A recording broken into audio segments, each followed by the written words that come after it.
audibly acceptable audiobooks. Right now, you can get over 100,000 million books through the Karak's audio bookstore. New York Times classics like I Married a Werewolf, Teen Bruisers, What Is This Dark Spot, Why Can't I Pull Off My Own Face, and the classic award-winning self-help book, How to Staple Your Mouth Shut by Here is just a small sample of the audio quality that you can expect. He flicked the hair out of his face, the sweat beading off of it, his weight pressed down on her, his lithe form finding comfort in her curves. There was a sensuous quality to her body he couldn't get enough of. He slipped her bra off smoothly and tossed it onto the hard concrete floor. Bill patted the old Corvette with one hand. That's it, baby. Let me know all your secrets.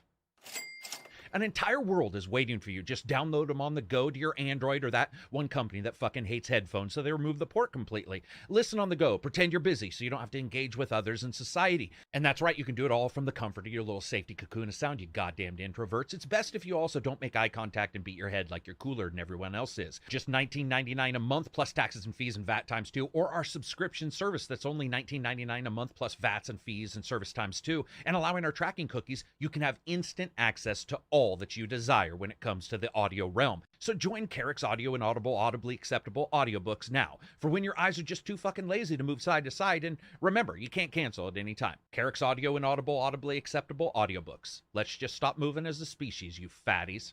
Today's podcast is brought to you by Karak's Audio and Audible, by your focus in games being fractured by poor technology and a style that goes back to the 80s even if you were born in the 90s. Then look no further than ACG Slather Junk. That's right, a new line ACG products that are guaranteed to improve your hip thrust, hip fire, and sniper headshotting kills. Where all other imitators just buy something from a company and have a sticker just thrown on it so they can sell you merchandise, which really only results in you walking around with their head near your tits. Not ACG, baby, no way. These are handcrafted by the skilled five-fingered mittens of yours truly, put together with an aim to increase your juice. Look at these headphones, spray painted with ACG right on their side, and you can't tell me that won't raise your game, elevate your heart rate, and make you the best high-test, low-rest motherfucker on the planet. We've got everything: jugs, mugs, skirts, shirts, burkas, guns, cars, headphones, webcams, earbuds, ear cams, face tattoos, and genital piercings. It's all there. Like I said, this isn't just the normal item pulled from the shelves like all other creators out there and then slathered with their name. These are made from genuine angel dust, and not the snortable kind, but the kind you get when you grab an angel and wring its body free of its magical powers that slowly dies to light the frozen fires of excellence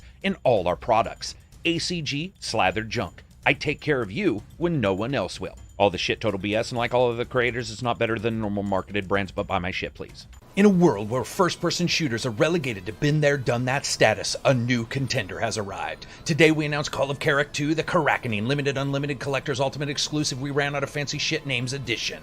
Where other video game editions just give you a couple items, we here at Crack Design Incorporated Productions want to reward you, the gamer. Now we have marketing data that proves that all the other shit you get matters more to you guys than the game. So when you buy for a limited but ultimately unlimited time and purchase the Unlimited Collector's Limited Edition, you get DLC that'd be sold later in a complete package, a gun painted like a giraffe, a gun painted like you would probably paint it, a deck of completely unrelated and all-way playing cards, a specially designed Zika-sized mask guaranteed to fit no one, and lastly, get access to the PC version early so you can beta test that bitch for us. But most importantly, for a completely unlimited time to make you feel like you need to rush out and get it, we have an oversized, completely ridiculous statue lit up with Christmas tree lights that we won't tell you how much it costs us to make, but you can bet some kid in China's pounding these out 20 a day while high-fiving a statue of Xi Jinping on his way out every morning. And to close this off, here's a list of bullet points that we needlessly make look like they're all in the special editions, but are actually just in the game.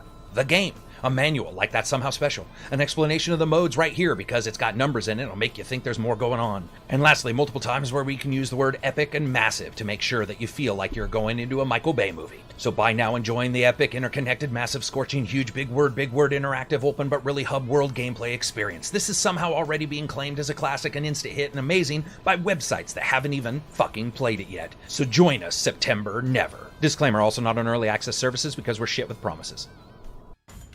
And today, a special thanks to our new sponsor. Have you ever wanted to be a part of nerd culture but didn't have the money to jump into the newest graphics cards, expensive figurines, or YouTubers trying to sell you on 3D printing at home where they get a cut? Well, look no further. A company's found the perfect middle ground for people with just enough money to spend, but not enough to do anything useful with. Karak Crate, where you get a new crate of random Karak items every single month. Each month, a different box arrives at your door. Spatulas, used socks, my slightly bent and beat up cheese grater, or a cat. That's right. For only $14.99 per month, twice a month, you get a small crate sent to your house, just absolutely stock full of useless bullshit. Each pack is created to make sure that you get at least 4 rare items, as well as 4 items that you won't have any fucking clue what to do with. Now, just some of the amazing things that you can get in your new Karak crate: a pair of bloody scissors, used facial scrubber, 1/2 of a well-worn jockstrap, and the last ball of lint that my cat coughed up. Ladies and gentlemen, you won't find a better deal for something to make you feel like you're wasting your cash on crap anywhere else. And these items are nice enough to display proudly around your home as a member of the Karak crate. Each comes with a stand made of genuine bullshit. The same bullshit anyone is trying to prattle to you like you're a rot-lipped gate mouth whenever they want you to pay for a mystery crate filled with useless shit just like this. So again, try Karak crate for just $21.99 per month, 4 times a month, each month, twice a month.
Do it live. We are live. Okay, Sup, we'll everybody? do it live. Fuck.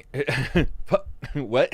Sup, Are we everybody? live? This is Karak with ACG, and I'm here with Abzy. And yes, we are live. I'm here with Silver, Reg, Johnny, and Steve. Everborn Saga is what he's known as on Twitter. But be aware, I'm going to fuck that up and go between those names multiple times. It's just the way I do things. Welcome to you. I appreciate you coming on. I appreciate you being patient with me, getting you on here. He is, I'm going to drop the links in the Discord, or Discord and in the YouTube chat here in a bit.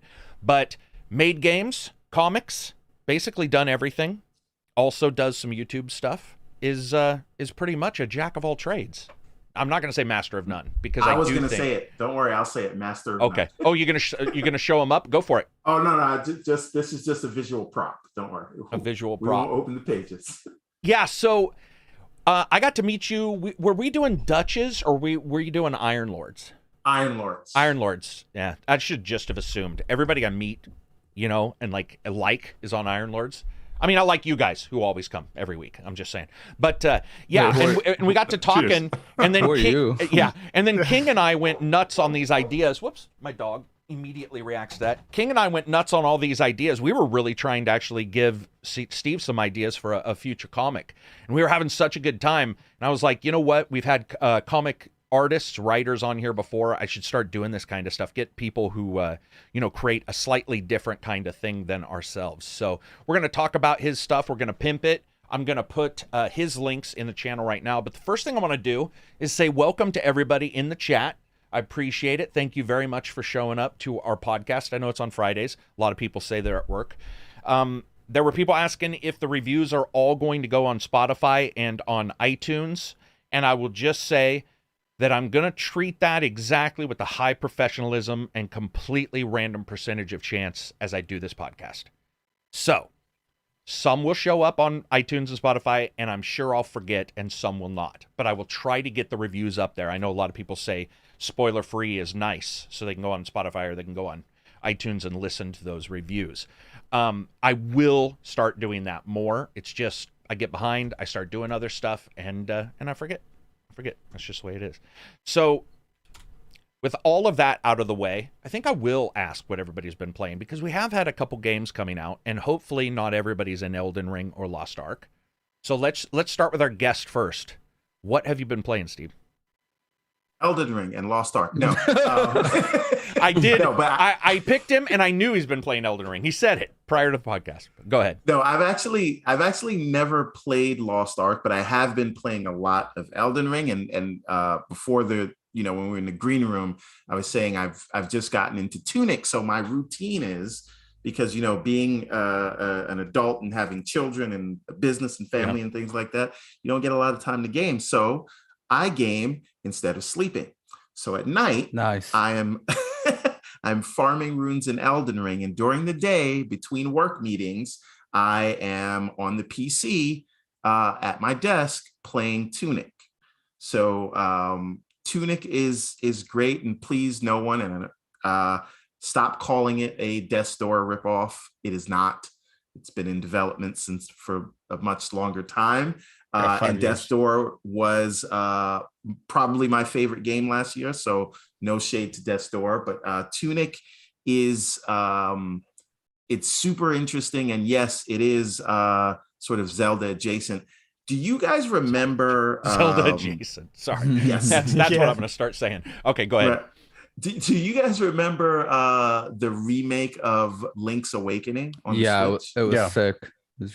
It is that is a closer comparison, I would say. Than calling and Link to the Past. Well, hold on a minute. Now, I've been badgering Nintendo for years to do a Link to the Past remake in the vein of Link's Awakening, but they won't. I mean, they will, and then they'll charge like $100 for it, and I'll pay it because I am a sucker. But yeah, Tunic is great. I'm still wrapping my head around the combat. I hate the stamina bar, but other than that, really something special put together there. So if you haven't tried it out, I think it's on Game Pass. I bought it because I'm a big fan of the single developer that made it. And Elden Ring, which I hated in the beginning, and now it's all day I dream about Elden Ring. What is that, like Adidas? What happened? All day I dream. You didn't like it the first week. What snapped? So I had to understand what the game was asking of me, because one, they don't tell you anything, right? And normally I don't look at content on a game while I'm playing it. I do it after. So I usually, when I play any game, I want to play it straight through. I want to get to the ending, normal difficulties. I'm not one of those, I got to play on legendary mode, right? I play, but I don't go easy either. So whatever the standard difficulty is, that's what I'll play on to the end, and then I'll look at reviews. I do that with movies too. I actually don't want to hear about a review because I don't want it to change how I feel about the game until after I've experienced it. Absolutely. So but with Elden Ring, I realized they don't tell you anything. And I wonder if this was by design, because they've created an entire community of people that just make videos on how to do things in Elden Ring. Things that they just don't tell you in the game. I did not use it in incantation until about 40 hours into this game, because I just didn't know how. Like you have to equip the incantation, you have to go and memorize it, and then you have to have like a seal or a finger seal. Yeah. I don't know what the weird obsession with fingers is. I don't know either. But you have to do all that before you can now use magic. So it was weird. But all that being said, once I understood that you can go and do whatever you want, but you are criminally underpowered in the beginning. And so you have to go and get strong enough to where you can actually walk around with some confidence. Because I thought this was like a stealth game at first.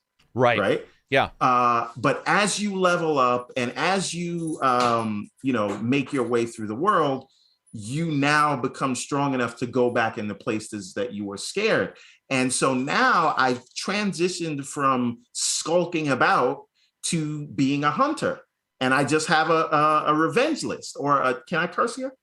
Yeah. So I have a shit list. Okay. Right. Gotcha. And I say, okay, hey, Tree Sentinel, remember me? And now I'm going to go and embarrass you, because a supervillain was created. I start out the game. I'm like, okay, this is like Breath of the Wild. I'm just going to walk around. I'm going to have fun. And I was like, who's this Tree Sentinel dude? Let me try to take him on. One hit, dead. And don't get me started on getting stuck in animations. So you have to let a full animation play out before you can, do anything else. Yeah. So I So I leveled up. I came back to him when I was like level 80. And I was like, hey, buddy, how you doing? Remember that time when you cheesed me on the ground? And just fucking bitch slap him. You. Yeah. Hold on to this poison. You know, dude, that's like when you meet a bully like that's exactly 10 years after. Dude, I was going to say they've made 80s movies called My Bodyguard that, no lie, is about this, where a guy gets beat up all the time and he hires a bodyguard who, by the way, is the guy from Firefly, Baldwin. And it's just like you see this. That's what we grew up, you know, like the bully getting his ass kicked finally. And that dude's just riding his horse. He's like, come on up to me. You're all right. And I'll take you out. Yeah, it's a fantastic game, and I do agree. I think the community creation is what they planned. I like to call it Revenge of the Nerds. Yeah. Because I go and I do my homework, and then I come back. It's accurate. Now I'm dating the jock's high school sweetheart. And Ogre became a nerd in those movies, too. Yeah. Sorry, I'm a big fan of those movies. All right, Johnny, what do you got going on? What games you been playing? I'm getting to the close of the Horizon Forbidden West campaign, and today I've played a bit of Tiny Tina, which has been quite refreshing in terms of a take on those games as someone who likes them. And that's mostly what I've been about. Damn, that's a short list. All right, Reg, go with your short list. Exactly what the two games you said, Lost Ark and Elden Ring. Nice, dude. Well, okay, let's reverse this just for a second. So Asante says, I see Everborn Saga taking the Elden Ring podcast wherever he goes. I think everybody does, but I want to ask this of Reg. I didn't expect you to jump in, but you have, and you've, okay, let's just get this out of the way. Cheats or no cheats? No cheats. What do you think of do you like this better than any other Dark Souls style game, right? Yes, but I think that's mainly because I restarted the third time now, or I restarted the third time and went with the Magic Starter, which is so much easier that I'm easier. Yeah.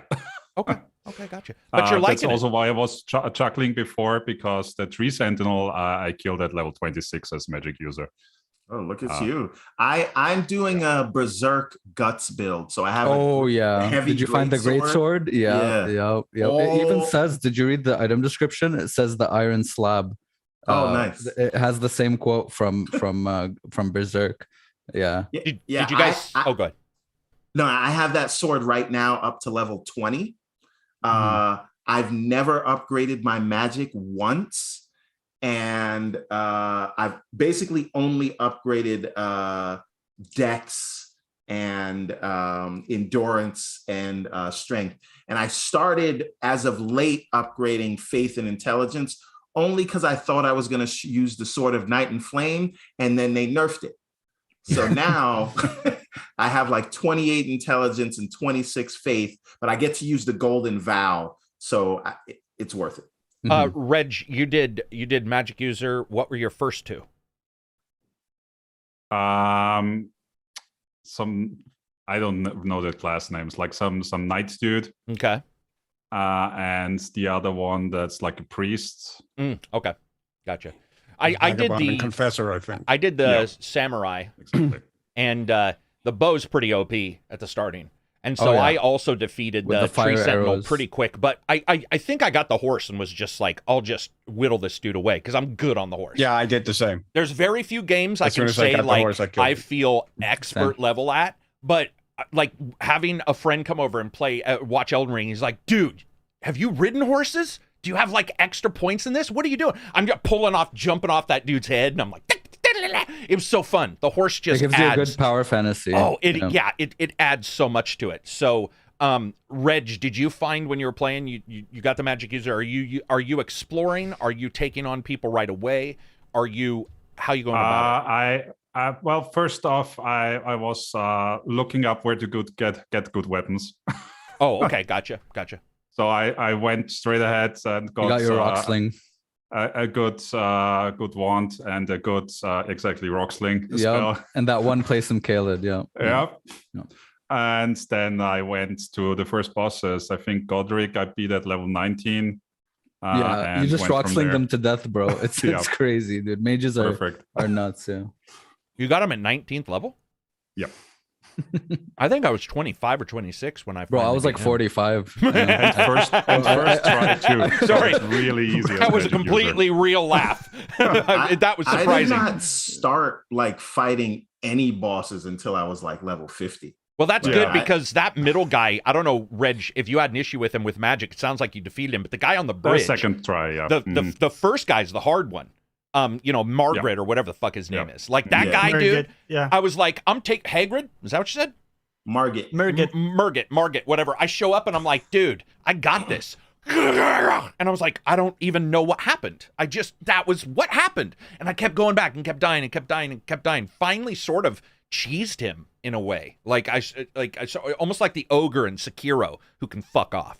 And one thing where I just laughed yesterday was I killed the dragon and then died to a single dog afterwards. Oh, dude. Oh, of course. That's Elden Ring. That's Dark Souls. That's a Dark Souls experience.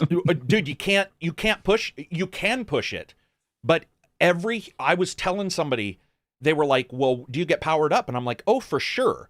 But in a weird way, every character in that game is a glass cannon in some way. And that means if you get stunned wrong, if you don't have the right weapon out, and you get a couple combos on you, shit just starts adding up quick. And you also can my layout is I got 6 mana flasks and 2 health flasks. And so you did that, I have 10 health flasks and 2 mana. And I struggled with myself for adding the second mana, but it's only so that I can do that golden weapon vow. arts. Yeah. Full magic. Yeah. I think I invested like 1 point into extra health, and that's it. You're going with the no. Honestly, that's gonna suck later.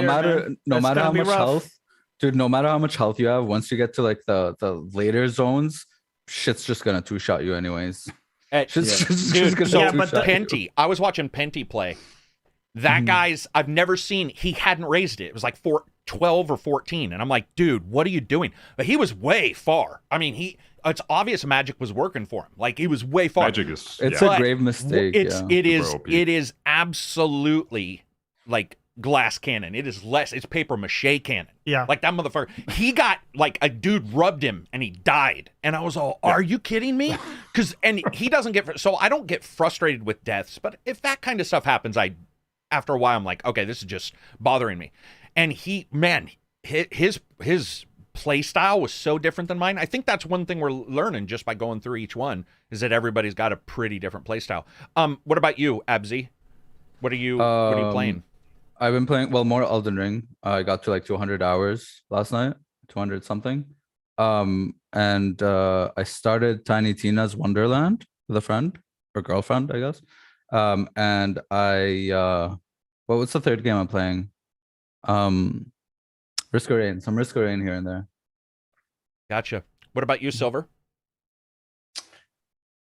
Still a bit of Elden Ring, just messing around different builds after completing it. Been trying after my Templar build, I switched to like a Black Knife Assassin build, like dual wielding daggers. That's been pretty fun. Also have another playthrough with a samurai build. That's also been kind of fun. And I've actually booted up Final Fantasy VII. Playing that again, I just felt like going back into remake? Old Final Fantasy VII. Good choice. Nice. Oh damn! Comparatively, it is nice. Yeah. Like Ares sort of gave me a hankering to play some Final Fantasy again. And I haven't really I've returned to Final Fantasy VII like a couple of times over the years, but never to the extent I have now, where I'm like way past Midgard now. Getting into it a bit, though. I was surprised that I found the soundtrack quite obnoxious actually for the original. Like I had to turn it down. Is it like the 8-bit sound or the quality? They're not. No, it's just the orchestral score for it. Oh, okay. They got a little obnoxious. Very like repetition of the combat music and stuff like that. Not the combat music so much. It was mostly for the environments where like the mixing was off and it got really loud and obnoxious to me. And I just had to turn it down. But yeah, having fun with that. Also playing Norco, which Kit released yesterday, which we'll talk about because it's our indie game of the week. And yeah, that's basically what I've been playing. So I did a video on this. I'll just get this out of the way and talk about it, and then we'll move on. But so no more Elden Ring. Pretty much done with that. Pretty much done with Tiny Tina's. I like that game, but man, that was really depressing to see that game and how they didn't take advantage of D&D. Like, there are so many things in that game that, as a D&D fan, I was stunned that they didn't. I mean, even the death save isn't a dice. It's just the typical death save. The guns all look pretty shit. They're like, here's a crossbow bolt taped onto a normal gun. And you're just like, you guys couldn't do. And then when I first started that, I don't like to look at previews because I want to play it. I want to play it my way. So I wasn't aware that you don't actually have a up close physical sword swinging character that's all they do. Well, I mean, you may, but the sword isn't in front of you. It's the guns at all times. And so when you like get spellcaster, and I got 2 spells, and I'm like, boom, boom, this is pretty cool. But then I'm like, wait a minute, 2 spells? Then I'm all, okay, well, this thing adds spell weaving, all this stuff, but it never takes advantage of, and that's why at the first 5 hours, I was like, okay.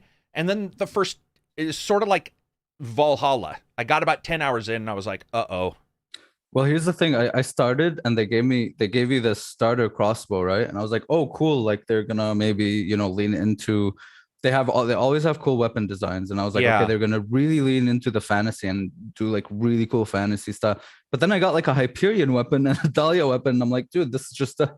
It was so weird. It was so weird for me. The same thing happened, and so I sold myself on this by saying, it is a fake world in their world. So you're role-playing a role-player role-playing something, right?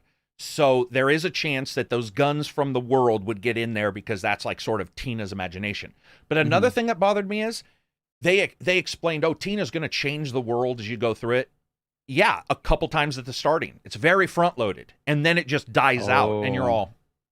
Because I found that really cool, like going through a map and she was like, oh, you see a bridge now, or you go into a city and it's like a perfectly fine city, and she's like, oh, it's under siege now. Okay, that's the one everybody's talking about. That's pretty much your major one, and then there's little bits here and there elsewhere, but it just doesn't buy in, and for that much money, I mean, that's a full price game.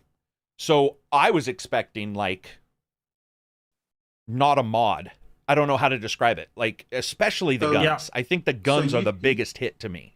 I was just like, oh no, they're like normal guns with the normal manufacturers. Yeah, they do have other ones too, though, don't they? Some new ones. I don't remember Ash being a Ash, Ash is or one, Craven or something. Yeah. But so I'm pretty much done with that. I like the idea of it, and as I said in my review, hey, if you're a Borderlands fan, you're probably going to be really happy with it. It's fun with friends. Yeah, let's not go there. And 3, but I will say a lot of people who reviewed this game, I have no clue what's going on, but they're flatly wrong about some stuff. So I'm just going to let that sort of play itself out. But I will say, when it comes to loot, when it comes to a couple things, when it comes to scaling, there's multiple people who are saying something that is not actually correct. So I'm just going to let that. I don't know what's going on. I don't know if people just read and don't play the game. They play like 10 minutes and they're like, here's my review. But there's a lot of things that popped up in reviews, and I only got to them last night because somebody told me they were like, so-and-so says this. And I'm like, that's not what happens. That's not what happens at all. It actually states what happens. So there's some oddities there, which is unfortunate because I think some people are going to be playing it and expect some things to happen that don't happen in that way. But then Weird West. So, dude, you were talking, I think it was Johnny or Absy who said, like, it was nice to have a palate cleanser after Elden Ring. Weird West is everything that you got in Dishonored, but good. Admittedly, I'm not a lover of Dishonored, so I'm just going to brutally say it. Especially 1. 2 had some sound issues, but I thought it was better. Traveler, that one was great. Stranger, the DLC one was awesome for Dishonored. But, dude, this game is nuts. It's nuts. You can do so many weird things in this game that you don't get analysis paralysis. That doesn't pop up. But like, I found myself burying bodies because I felt bad for killing the people. Dude, when you locked them in the fucking room, I that was locked people in the hilarious. room because That was I so had the key funny. and they didn't, and then I got stuck in the room or in the other room because I went out the window and I thought I'd have the key still, but you leave the key in the lock and I'm like, oh shit, because it's an old style lock. There was all this weird shit going on. I was doing all this stuff and something blew me away right when I got done. I went in and I killed some friendly people because that's my game. You're smoke wagons. Like, you know, Val Kilmer said, do you guys want to be, you know, are you my Huckleberry or whatever? And I'm like, yes, I am. I'm killing every single person I can. The fucking townspeople bury them in a local graveyard. Grab loot you've missed. From the people you killed. From the people you've killed in their graves. No fucking way, dude. It's actually an immersive sim. Like an actual it is simulation. immersive as hell. Yeah. That is nuts. It's so weird. You'll get bandit contracts, and if you kill the bandit first, there's a chance people will just run and leave. And so like you'll have to figure out, do I want to work my way through all these guys? Do I want to go up top and try to snipe this dude to see if everybody leaves? Sometimes they will, sometimes they won't. The game changes for every single time you play. So if I start a new game, quests, locations, battle locations, all completely they're not procedurally generalized, but they're like, they grab stuff and put them together in sort of a random loot table, but in this way, a random quest table.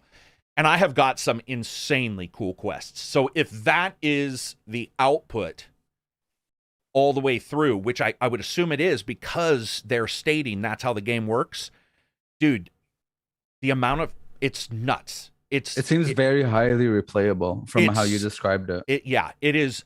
It's nuts. Like everything I thought I could do, I could either. So a lot of games will say, like, they sort of give you the question, why is this here? And you go and figure it out.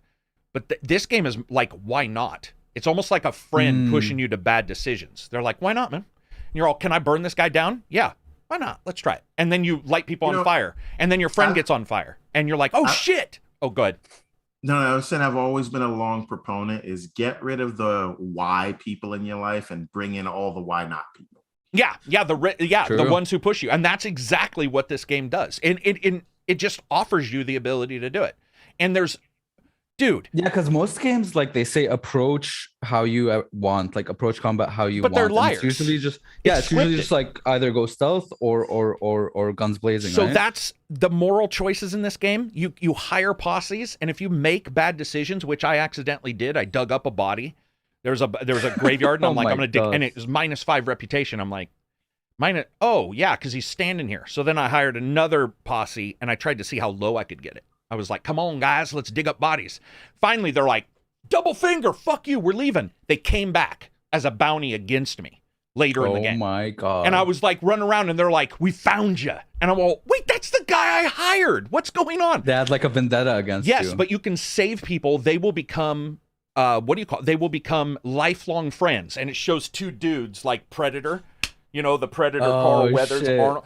And those guys, I was getting my ass kicked in a battle, and it's like, best friend for life shows up. And he's like, howdy, partners. I heard you guys were in trouble. And he comes around the other side, and he's taking them out. And I'm just like, But they can die too, right? Like if the enemy kills them, they die permanently. And you can't save scum, right? From my understanding.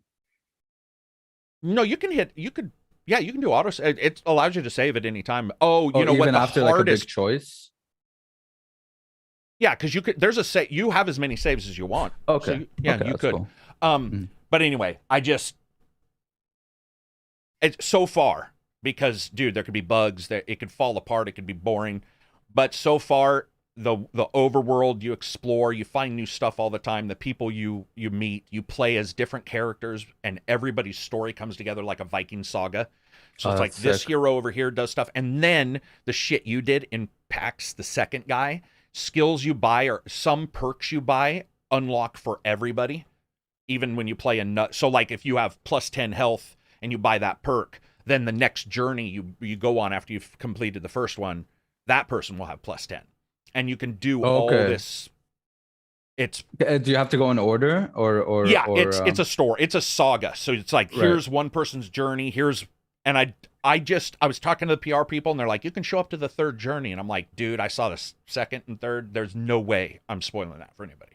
Nice. I was like, there's no fucking way I'm spoiling that. So I was just like, you can just see the first journey. But anyway, that game's coming out soon. Not giving a review, just there's some positive impressions for it. Let me ask you this. Weird West. No? What? Weird West is not already out? No, Weird West comes out on the 31st. There's Hard West, Hard there's West. like Evil West, there's I like see. Crazy West. Yeah. What were you saying, Johnny? I was gonna ask you, like the combat itself, like shooting and stuff like that. Does that feel smooth? Nah. Because it looked very. I don't know what to compare it to from like your video and stuff. Yeah, it's you have a slowdown timer, which is probably what most people use most of the time because it uses the thing where you control the distance of your shot by moving your mouse. So like there'll be a guy, it doesn't lock on, so there'll be a guy and some guns will just stop aiming because of short range, which I actually did like. So like I thought I could shoot somebody, I'm like bang, bang, bang, bang, bang, and nothing happened. And then I realized the cursor isn't red, it's white, which just indicates it's just the chance of hitting him super low. I like it. I like the jumping. I like the rolling, all that, the slow down. And there's some stuff that I don't want to spoil. There's some abilities that absolutely adjust that. But I will say I don't think it's the smoothest combat. And the animations, I talked about this in the review, when you pick up something in the game, I don't even know how to describe how hilarious it looks. But it's like resting on invisible boobs in front of you. It's the weirdest thing. And the character doesn't touch it. It just sort of like, it's almost like a placeholder, which it might be. I mean, maybe there's a patch coming. And then you throw it by just going, huh, and it poof, and it shoots off. So there's, there's some stuff there, but you knock people out. You got a ton of stealth, and the enemies' variety for their patrols is the best part. Like I was opening doors to get them to go into the room, then running up, locking the door, and be like, "Haha, bitch!" And then another guy who never went there normally saw he was missing, and starts walking over to me, and I'm like, he's never walked over here. He's not going to come. And he walks right into me. I'm like, oh shit. And they're very long. Like the patrols aren't dude going up and down. It still does have the thing where the guy's like, must have been the wind. You still do get that. Yeah. Yeah, you've killed like 50 people. They see something. They're like, oh. They're walking over their dead comrade, and it's like, I must have been. It's the wind. fine. And then I led people to get killed by animals, though. Went up to the corner, saw some wolves, and I was like, And I just get close. The guy sees me, runs to me, and as he's running towards me to attack me, the wolves are like, fuck you! And they just took him out. And then all of the guards hear him screaming, and they're against each other. They're battling, so I just went in the other way, and then got killed because I didn't pay attention to somebody's patrol. But yeah, it's definitely been enjoyable. It's been years I've been obsessed, or not obsessed, I've just been anticipating this game for so long, even longer, way more than Elden Ring. I didn't really get excited for Elden Ring until like a couple of weeks prior. Yeah, a couple of weeks prior. But damn, because like it's like immersive sim is like my favorite genre on PC. Usually they're first person games. You got your Prey and Dishonored I didn't really like as much, but Deus Ex and stuff like that. And just this new isometric take was I didn't know how it was gonna pan out, right? But watching your video, your preview really got me way more excited. Well, you can tell when I'm excited. Like I'm not. Yeah, exactly. Like when I'm. You're not gonna hide it. Yeah, when I'm like, oh, people are like, all right, I get it. Again, it could go to shit though, because bugs and like I said, in-game stuff, difficulty. You got to watch that kind of stuff. But so far, it's been enjoyable. I do also want to bring up GT7. So did you guys see this? Did you guys see the apology from? Is it Devs apologized. Polyphony? Yeah, so that people understand, I didn't get any heat for the last podcast where I sort of went in hard to a lot of the fans who were sort of making up excuses for Polyphony, which was nice. But basically, proven me right, I just want to say. Polyphony came today, apologized. I think they're doing 1 million credits for every player, and they're looking at adjusting the prices and sort of realizing that this is not working for them, because even their subreddit, which are usually a diehard group of folks, right? Usually those are the guys that you send out to the front lines because they'll fight for you. And even they are really unhappy. So it was cool to see Sony do that, or Polyphony do that. I don't know how they thought they were going to get away with it in the first place, though. I would say that they probably thought they were going to get away with it because there's still like a subset of fans that it doesn't matter. Right? Yeah, true. I've seen people just go in and say, hey, you need to stop being lazy and play the game. to get, do 600 races to buy one car, that kind of thing. So like, and the danger in that for me, and I get being a fan, right? I'm a fan of a lot of things, but I think the danger in just wholeheartedly saying, whatever my favorite thing, brand or creator does, I'm just going to be okay with it, is that you are sending the message to the money makers that they can charge more and they can do all these things because there won't be any pushback. And I think we have overwhelming evidence that every time we all get together and say something is bad, change actually happens, right? Yeah. We saw it with the PSP store. We saw it with Xbox trying to raise the price on Xbox Live. We saw it with the Horizon Forbidden West upgrade path. Yeah. So every time we actually speak with one voice instead of arguing with each other, things work out in our favor.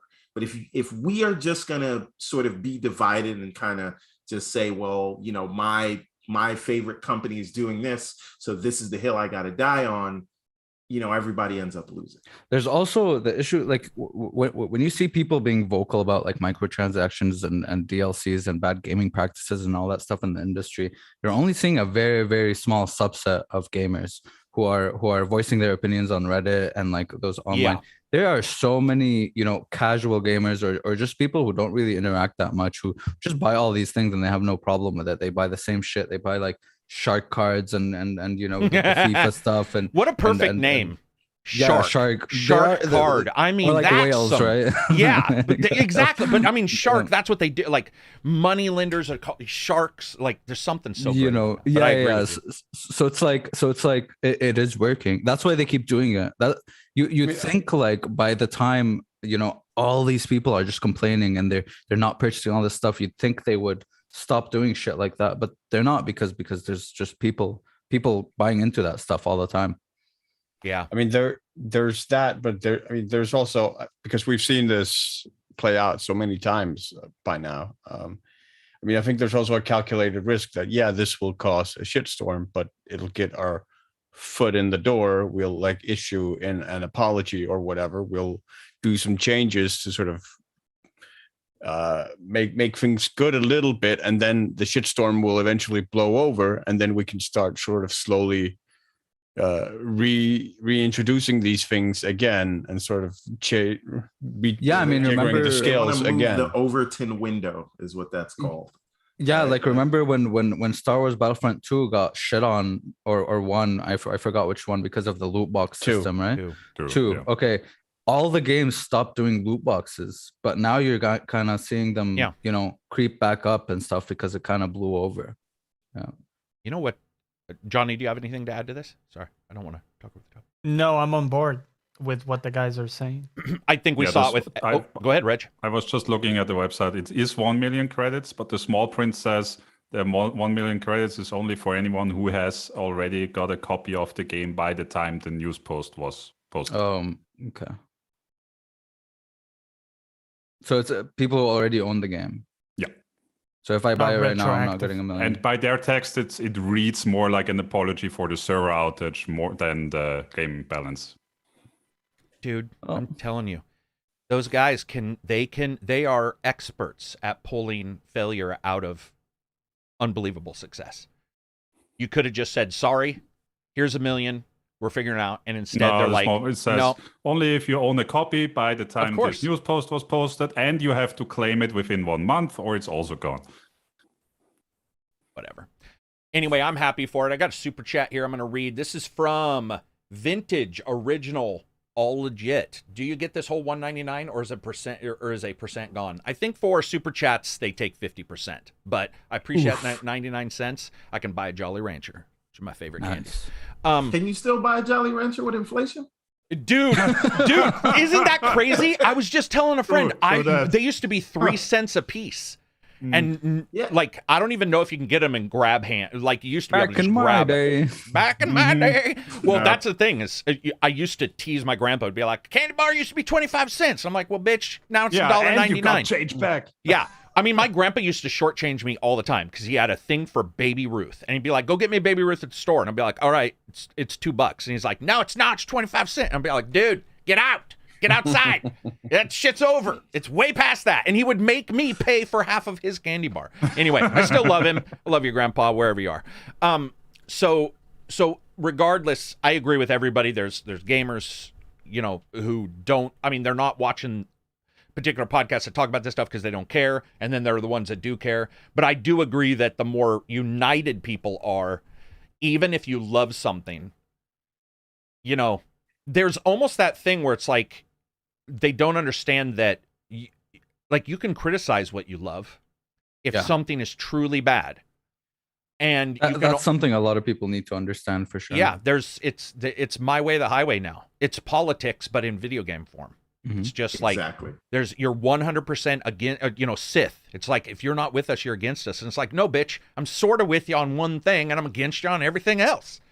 But people can't do it. They can't, there's no, and it's also because we snip one-liners from everybody's podcast and say, Karak said this. It's like, no, I didn't, bitch. What were you saying, Reg? No, I was saying it's pretty much the other way around, because if you don't critique something, you just don't care about it. Yeah, pretty much. True. Right. Yeah, the real enemy of all these things is apathy, right? But I think a lot of the reason we see what we're seeing in the discourse and what these companies are observing is it's the same thing you see in politics. Like, this thing might benefit me or it might be bad for me, but I can't say that, because then that would mean I'm acknowledging that the people I don't like were right. Yeah. Right. So I have to I got to go die on this hill because I can't give them an inch. So things that make perfect common sense, I'm just going to pretend in public that I'm against. That's why everybody should be like me and hate everybody, so you don't give a fuck. Yes. If you all agree, just be like, I don't care. That's the best way to go about life. It is sadly in games. Yeah. Currently in games it is, because a person may sound like a dick, but that's the person you actually want talking about something, because they are going to say, yeah, this is great, but this is, I don't care if you like this one thing sort of sucks, or it does suck to me. That is true too. Sometimes we do hate something, but it's not necessarily bad.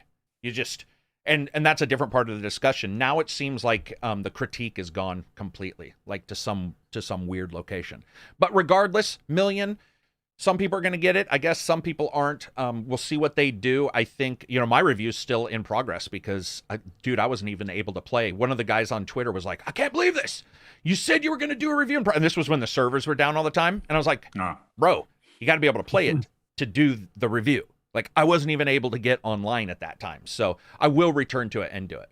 Let's see. What else do we got here? We got any amazing big things to talk about? We got GTA having a subscription now. Yeah. Do you have the link for that? I do. Yeah, it's on the Discord. I'll put it in the chat. I put it in our notes here. Excellent, man. Zoom. Thank you. So go ahead. Abzi, do you want to read it? Sure. So here's the breakdown of the benefits that GTA Plus members will receive. I think it's $6 a month or something like that. Okay. And you get $500 GTA money delivered automatically to your Maze bank account. 500,000, right? 500,000. Sorry, did I? the $500 a month. 500. I wouldn't put that past Rockstar, man. Oh, either would I. Either way, sharks. Wait, Sharks. sorry. It says here's the breakdown of the benefits GTA Plus members will receive in the first month of membership. This only states the first month, so I don't know what that means. The Principe, the Vest 8, along with a complimentary house special works upgrade for it. I don't know what the fuck this is. The auto shop located in La Mesa introduces an assortment of gameplay updates from Los Santos tuners. Current auto shop owners can relocate to La Mesa at no additional cost. Waived LS Car Meet membership fees. Current LS Car Meet members with GTA Plus will be reimbursed 50,000 GTA money during this event period. Yacht owners can upgrade to the Aquarius Super Yacht at no additional cost. The Gousset Frog Tee and Broker Prolapse basketball tops and shorts automatically added to your wardrobe. Why is there prolapse? Why is prolapse in the title? No, dude. Someone lost his asshole. Like the conveyor livery for the Mammoth Avenger HVY APC and TM02 Kanjali. I don't know what the fuck I'm reading. A selection of free paints and emblems for the auto shop, 3 times GTA dollars and RP. on House Special Works Race Series and 2 times car meet rep on the Street Race Series. Though, there you go. That's what you get if you subscribe in the first month. So, don't know. Wait, what the but hold on, Abzi.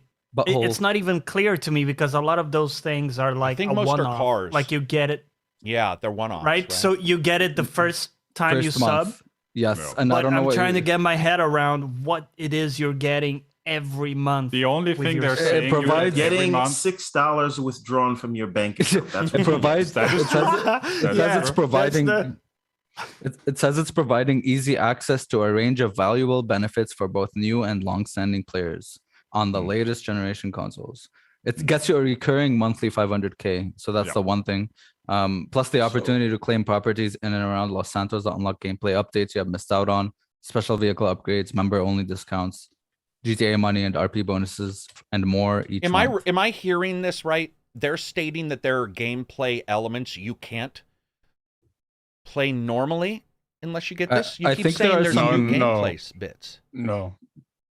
Well, it says Oh, to claim they just properties. cost a lot of credits to unlock usually. Yeah, so I to my understanding, you can buy businesses that unlock Yes. new gameplay options, and if you don't correct. have that much money, yeah, so it gives you that. I don't know. So I mean, the Principe de Veste is a hypercar, or a supercar in the game that you get. Okay. I mean, from what I'm seeing here, the biggest value potentially, if you already own a yacht, is that you can get the free Upgrade upgrade for to free? the Aquarius super yacht at no additional cost. Which is, I mean, that is potentially a significant upgrade but you already have to own a yacht for that, which is a lot of money. And they're kind of useless in the game. like in real life. Yeah, Yeah. They are money sinks. Yeah. they are. I guess I'm not getting it. So they're doing shark cards still. Yeah. So wait, no, it does say the auto shop does introduce an assortment of gameplay updates, but it Yeah, doesn't say that's- what those updates are. Yeah, I'd like to see that. But so they're doing shark cards already. Yeah.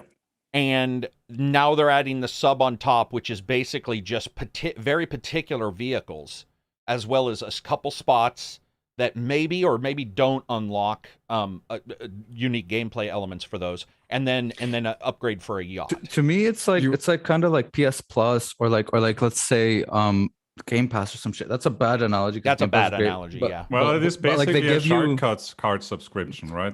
I feel like they give 500 you different free shit every month, though. Yeah, true. To me, it reads like a shark card subscription because a shark card on its own for 500,000 costs $10 a month. Oh, I see. Yeah, you do also get Well, not a month. Sorry, it costs $10 for 500k. Mhm. Right. the subscription apparently will also net you additional cash when you buy a shark card. Yeah, and also Of course. didn't you say three That's so times something? fucking lame. You said That's- 3 times something. 3 times RP points or something. You said 3. Yeah, there you was get like a extra. Yeah, like Yeah. you know, like an XP buff basically, Okay. and money buff, so you earn more shit. Yeah. For doing the Works Race series, and Street Race series for car meet rep. It's just like they're slapping on a sub, and you know people who are playing the game continuously are gonna buy into it. That news point we were going to talk about is that, you know, GTA, the next generation GTA, you know, became #1 seller. Beat out Yeah. Elden Ring and stuff. So obviously, I'm a big proponent of saying people are screwing all the time, so babies are popping out. So that means new gamers are coming in every day. But it feels to me like even if you look at how many people who probably didn't have it, a number of people are rebuying it for their next gen. Yeah. Yeah, quadruple dipping. Mm-hmm. Dude, yeah, people started buying it on the PS3, then double dipped for PS4, then PC, and now. And now PS5. Yeah. Yeah. So You know it's- what my problem here is? If we Everything. continue to buy this goddamn game, they're never gonna make a GTA 6. Yeah, and you can't like stop it. You can't be like, hey, everyone stop buying this game, and you know. Yeah, so that's right.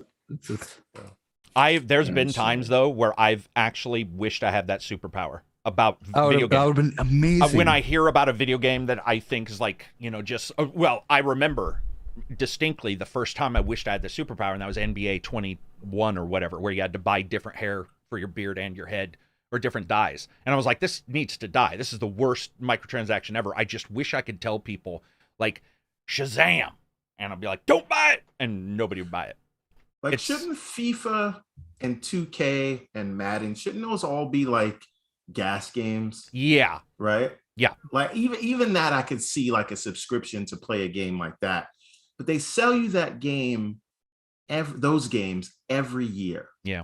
And people will continue to buy them. And buying it is just the beginning. If you're like a 2K player, a Madden player, you're you a can't whale. just buy the game. Nah, you're right? buying cards and shit, dude. You're fucking gambling. You're straight up gambling. The game is just a cover fee for the casino. Yep.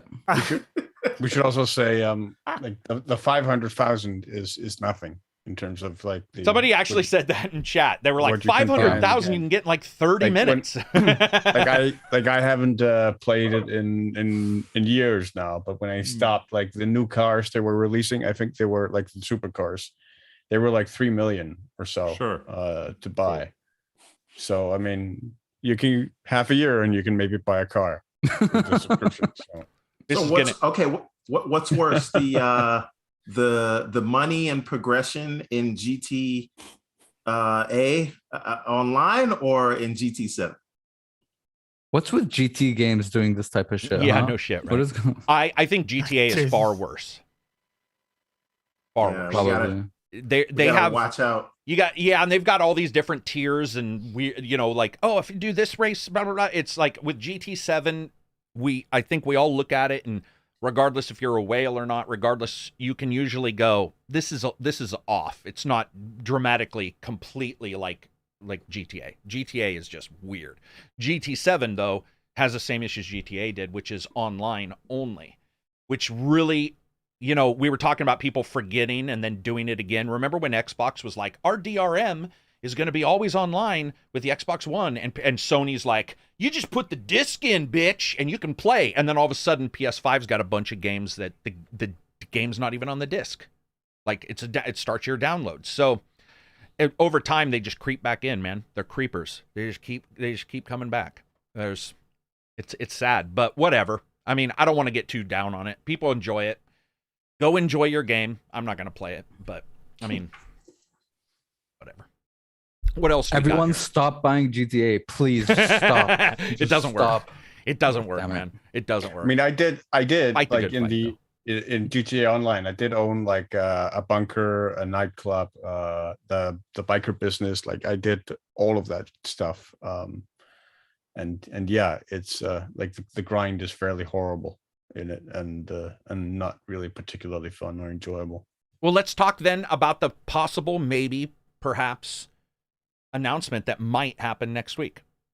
So which is Bloomberg was like, hey man, check out our website because we got new dates. And then you click on it and they basically say Spartacus could be announced as early as next week. It's like, I could have done that. Like a game? No, their online service. We've known that for like, it could be announced tomorrow. Right. That's not news, but they got people to buy into it and be like, oh my God, it could be announced next week. So let's pretend it is.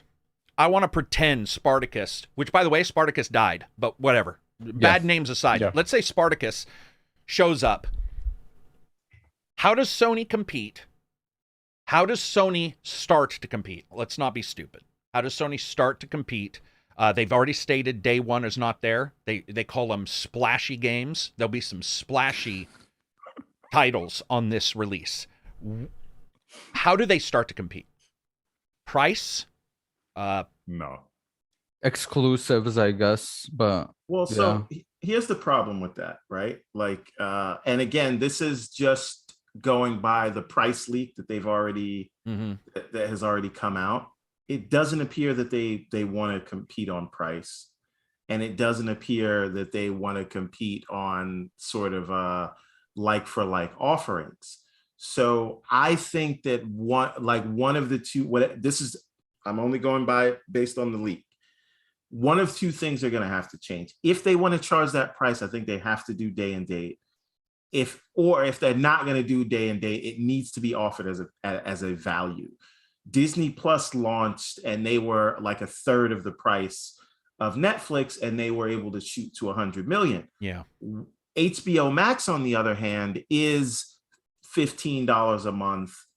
And we haven't even gotten any subscription numbers from that because they're probably very low.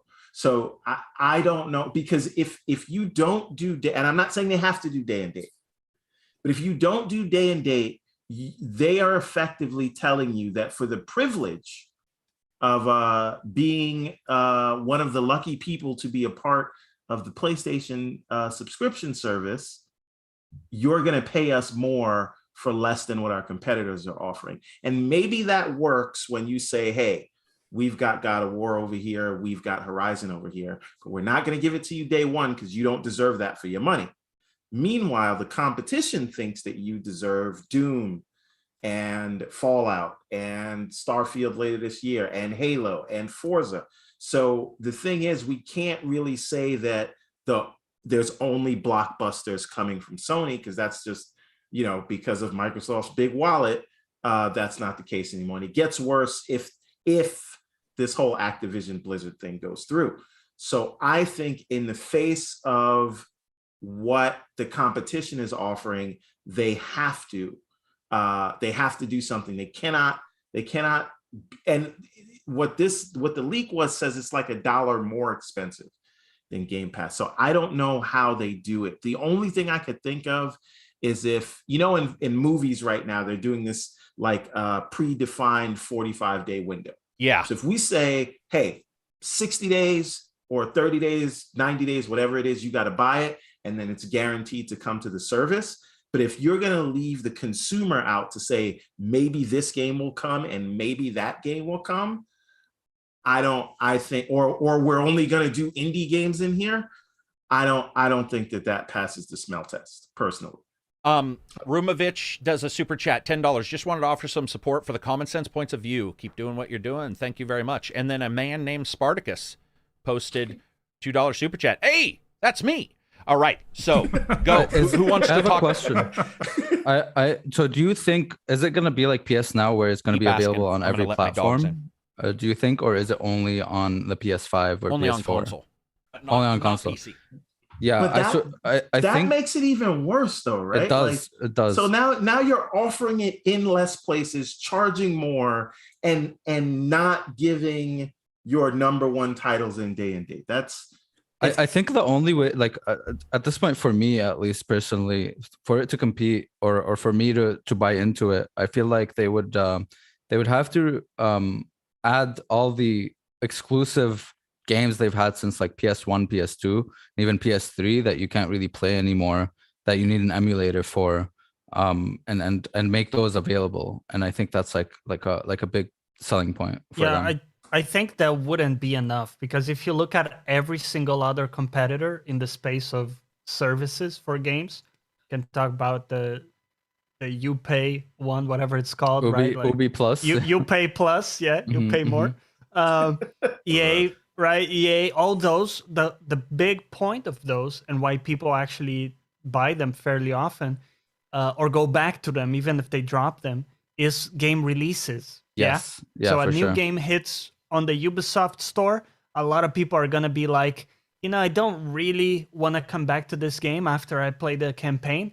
I'm going to get 1 month of Uplay Plus and just bang it out. That's true. That gives it the longevity, right? Like if there was like a PS3 game you want to play, you would just subscribe once and play it and then leave. Yeah. Exactly. And if we're saying, just to wrap up that point, if we're saying like new games on the PlayStation are not going to have that appeal, all of a sudden the service itself just isn't that good of a proposition, I think, compared to all the others. So they explicitly stated they're not doing day one releases.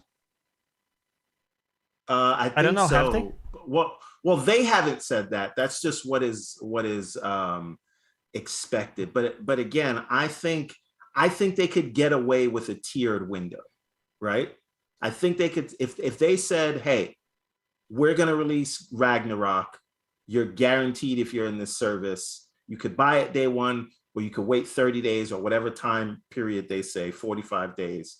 And now they're sort of doing windowing. So I think if they said that and people could count on it, so everything that's out right now would launch in the service. New games, you gotta wait. You gotta wait some predefined period of time. And I think just because they have very loyal fans, they could get away with that. But barring some kind of definite windowing term, I don't know how they get away with it. I don't know how you and as time goes on, as more acquisitions come from the competition, as more of those games come day one, it just makes that other service look less valuable. And I don't know how they do it without doing day to day. Yeah, I would agree with that. Anybody have anything to add? No, I agree. I do want to point out just one thing on this service too, is that it is weird that the company that supposedly doesn't release blockbusters, which is Microsoft, and I get that, but they're doing day and date, and Sony is, it sounds like not. I thought officially they had stated something about services probably not having date, but regardless, if they don't, then it becomes this weird thing where it's like just the company telling you you have to pay. And Sony's already doing some weird shit, $70 games, which, by the way, people, I mean, I don't know about you guys, but it's like when I do a review, there are a lot of people who are like, listen, 60 was my max. It's what I've been budgeting at. I'm sorry, but it's going to take, I can't actually, I don't like, what, maybe they're married, right? And maybe they're budgeting their exact amount, or maybe they're single and they're having to budget, or maybe they're just frugal, but they're like, dude, $70, it makes no sense. Like GT, it wasn't even running for multiple days. So not multiple days, multiple hours. So people are like, $70 for that?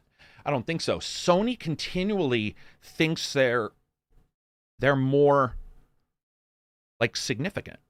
There's something that they think, and you can see it in everything they do. It's like something that they think, and that they push that on the consumer, which is very odd. Didn't they also say for Forspoken it was going to be 80? It was going to push to 80? Someone fact check me on that, but today I was having a conversation and someone brought this up. It might be the discussion, the usual between dollars and euros, because in Europe it is 80 euros for all the games. And Canadian all games are 80 bucks. In rubles, Depends it's a on the submarine. currency. Okay, dude. Dude, I'm just That saying. shit is, yeah. I'm just like, it depends on where you are. We hear this all the time. Where you are, matters. So yeah. It's going to be interesting. I personally think that they need to be clearer rather than tiered. I don't like the idea of even being smart on tiering.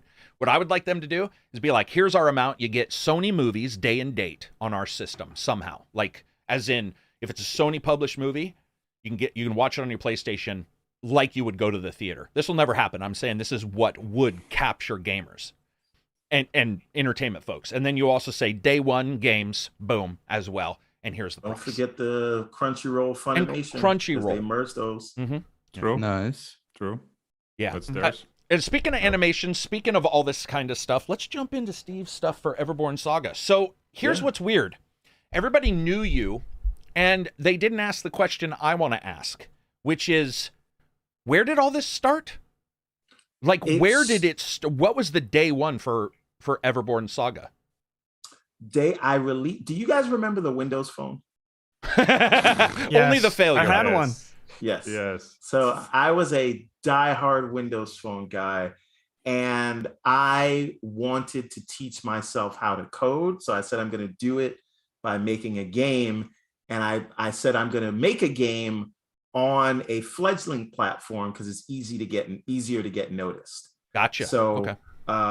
That at that time, if you're an indie dev and you just made anything, because it was such like an app desert on that platform at the time, you just get noticed and people would pick you up, right? Mm-hmm. So I was nobody, but I said, I'm going to teach myself how to code. I'm going to make a game. So in 2012, I make this like basically like it's a Pong ripoff, but I called it Star Tennis. So it's like Pong, but with lightsabers, right?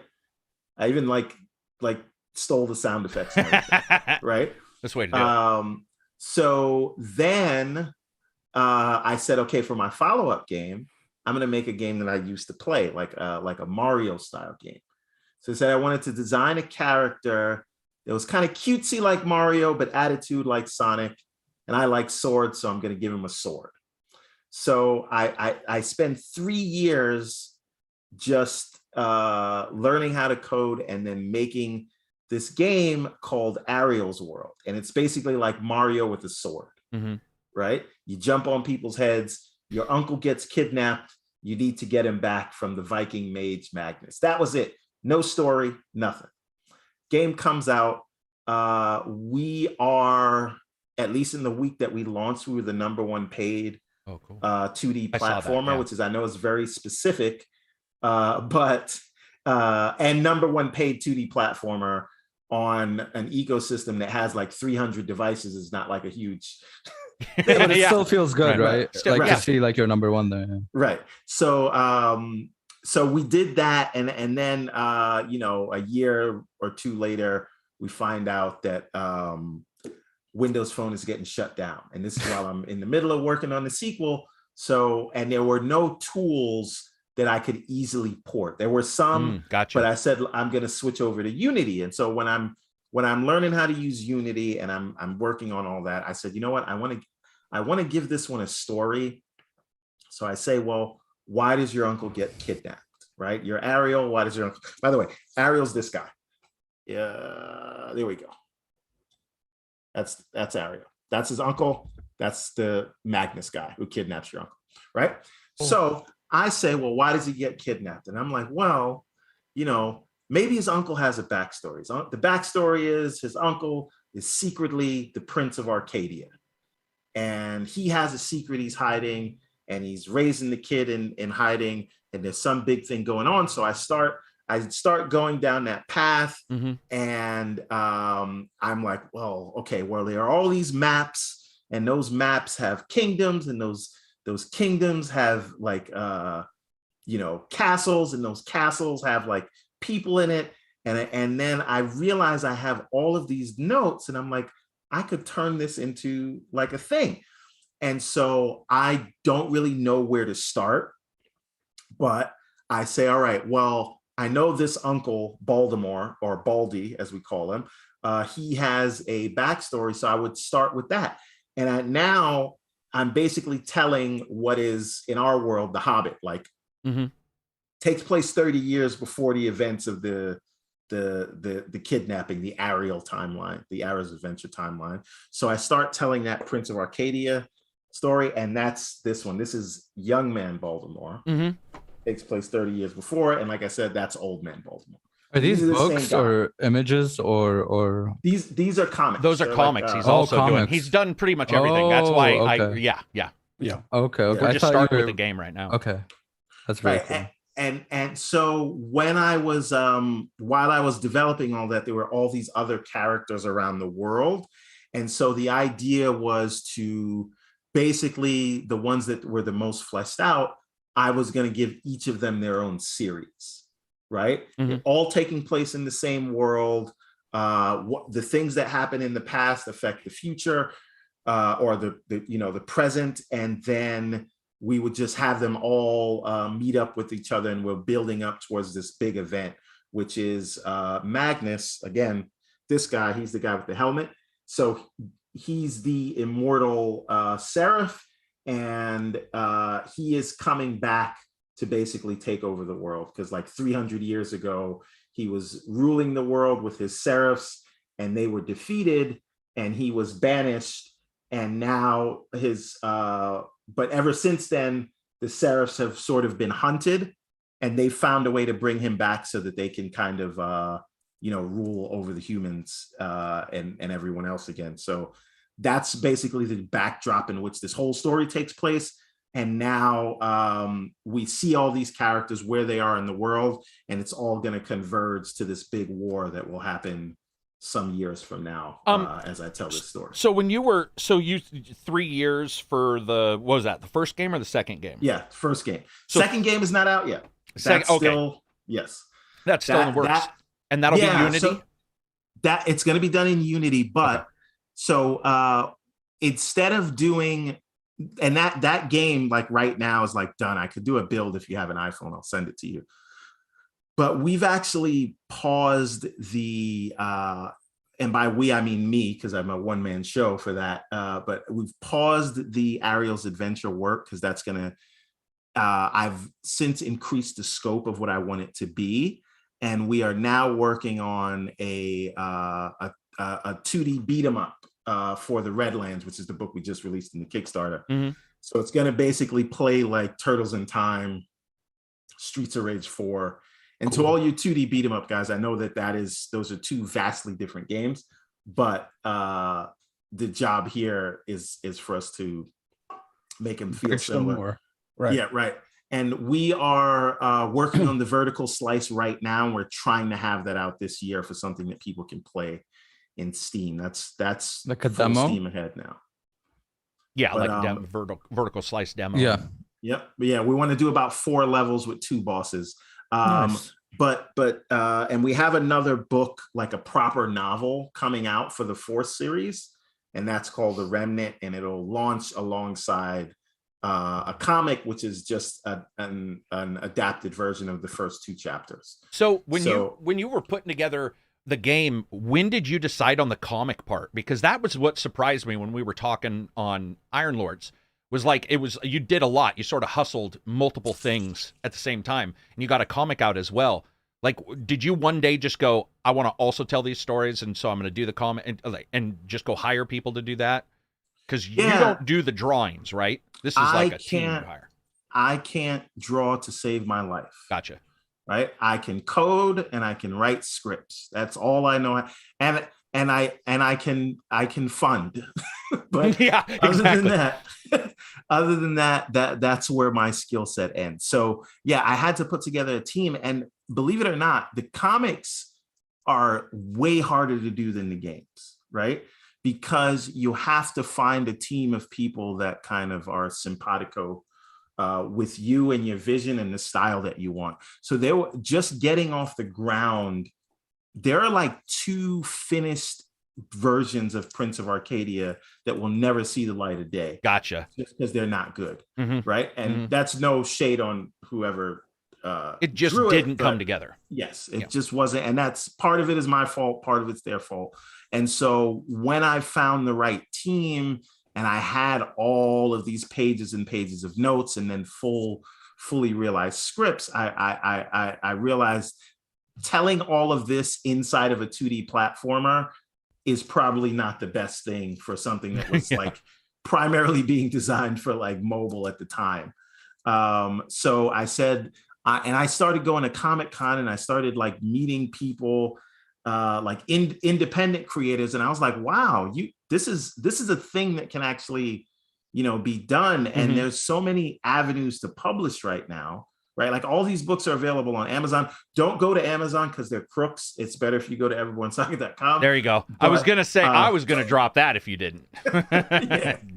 So, no, and like, I mean it. Like you buy a $10 book on Amazon and I get like $2. It's ridiculous. Yeah. But anyway, yeah, just learning about publishing, learning about printing, learning about crowdfunding, going to shows and meeting other creators who are farther down in that journey and doing all that networking made me say, like, this is something more than just a love letter to the 16-bit era of gaming, right? That's where it all started, but now it's kind of grown into its own universe, and almost the comics are kind of the main thing right now. Like we'll have a novel and the game, or the next game will be out whenever it's out.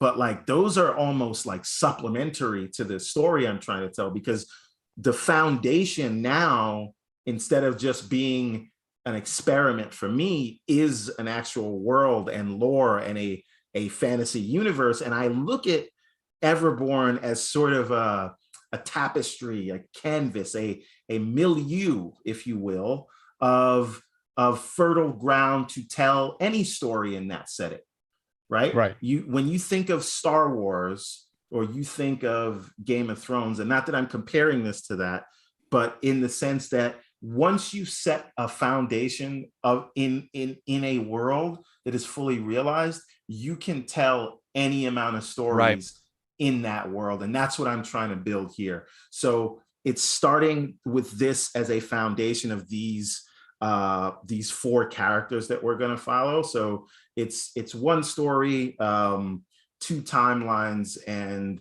4 series, all following a different character, telling the story from their vantage point. But once that is, set and that foundation is built, other characters could come in, and there's infinite possibilities to tell other stories. It's funny because the reason why I became so excited. So we've had Matt Broom. He was an artist for Batman, but then he worked at Sony and did DC Universe on the PS3, and then moved on, and he does other stuff now. And then we were lucky enough to have Brian Edward Hill, who's done a ton of comics as well as movies. I think he's currently doing one of the Marvel.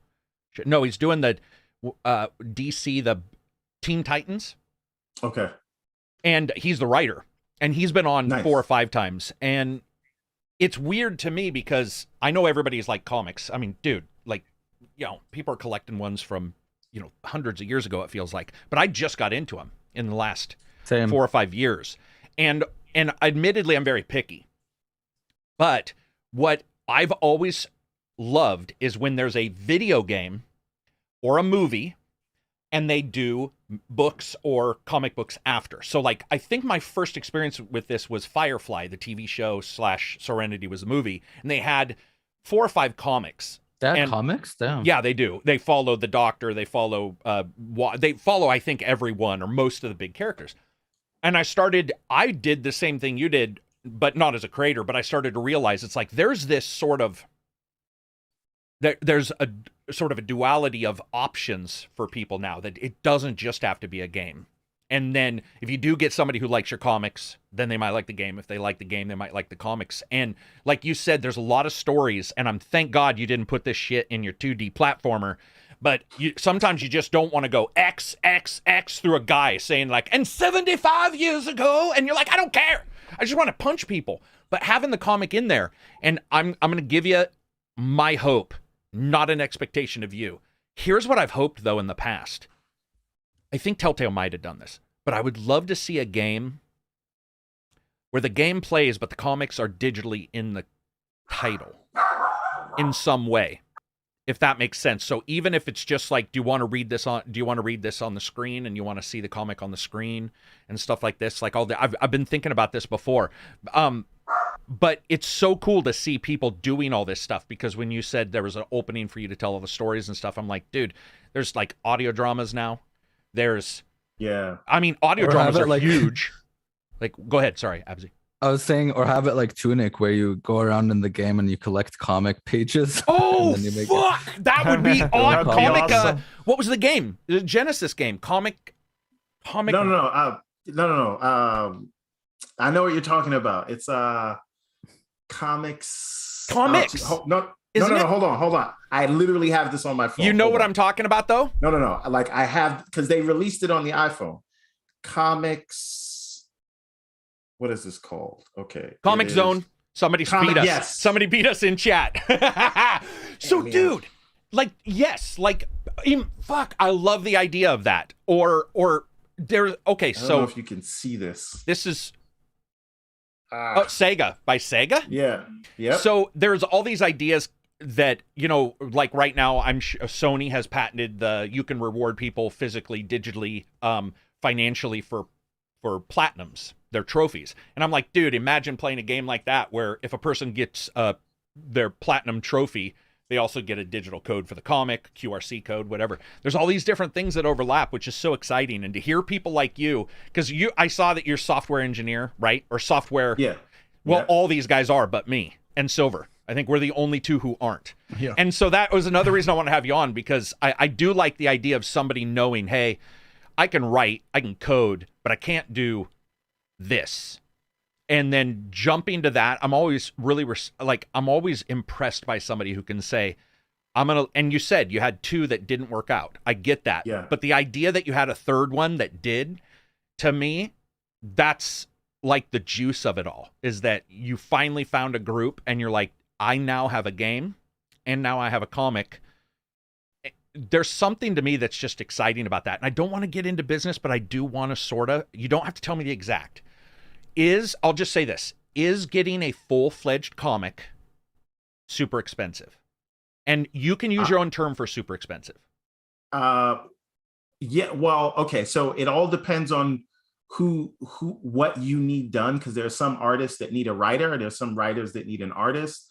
Okay. Are you gonna separate out the layouts from the pencils, from the inking, from the lettering, and the colors? Some people, you might get them to do all that at once, but I'd say about on average, you're looking at about $100 per produced page.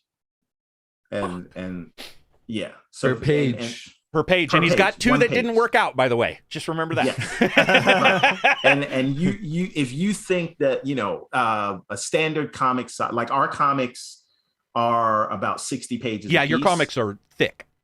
Right. Thick. No, they are. Yeah, I saw that.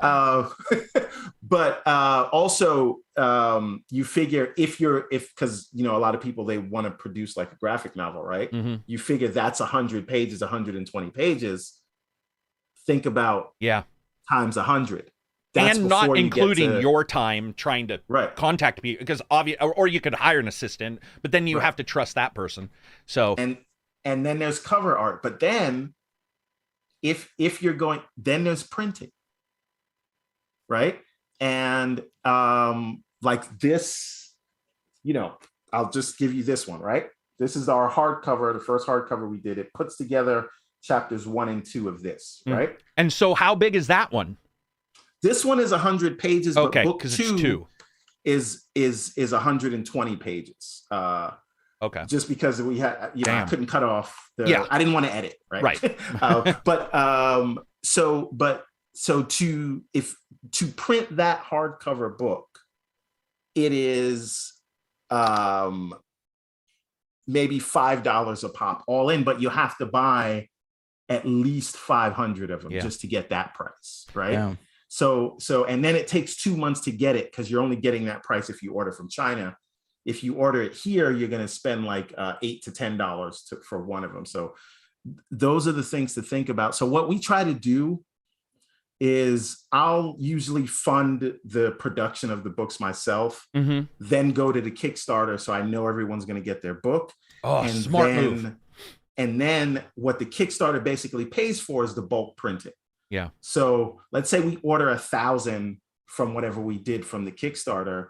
It'll take like 100 of those to fill the, you know, the backers, right? 100 books. Now I got 900 books to sell that will sort of recoup some of that, maybe. Exactly. Yeah. Exactly. I so did even the Kickstarter doesn't really make money, because the Kickstarter buys the books to actually sell them, and then you go to the shows, and that's where you sell them, and then from the website and things like that. I did a successful Kickstarter for bicycle cards, playing deck, and I hired artists, and I made a D&D themed one. We had 48,000 people, and I got to tell you, the worst problem with Kickstarter was nothing that I expected. I was like, okay, I know that we're going to lose on this. I had to put, you know, your special stuff together, because everybody likes bonus tiers.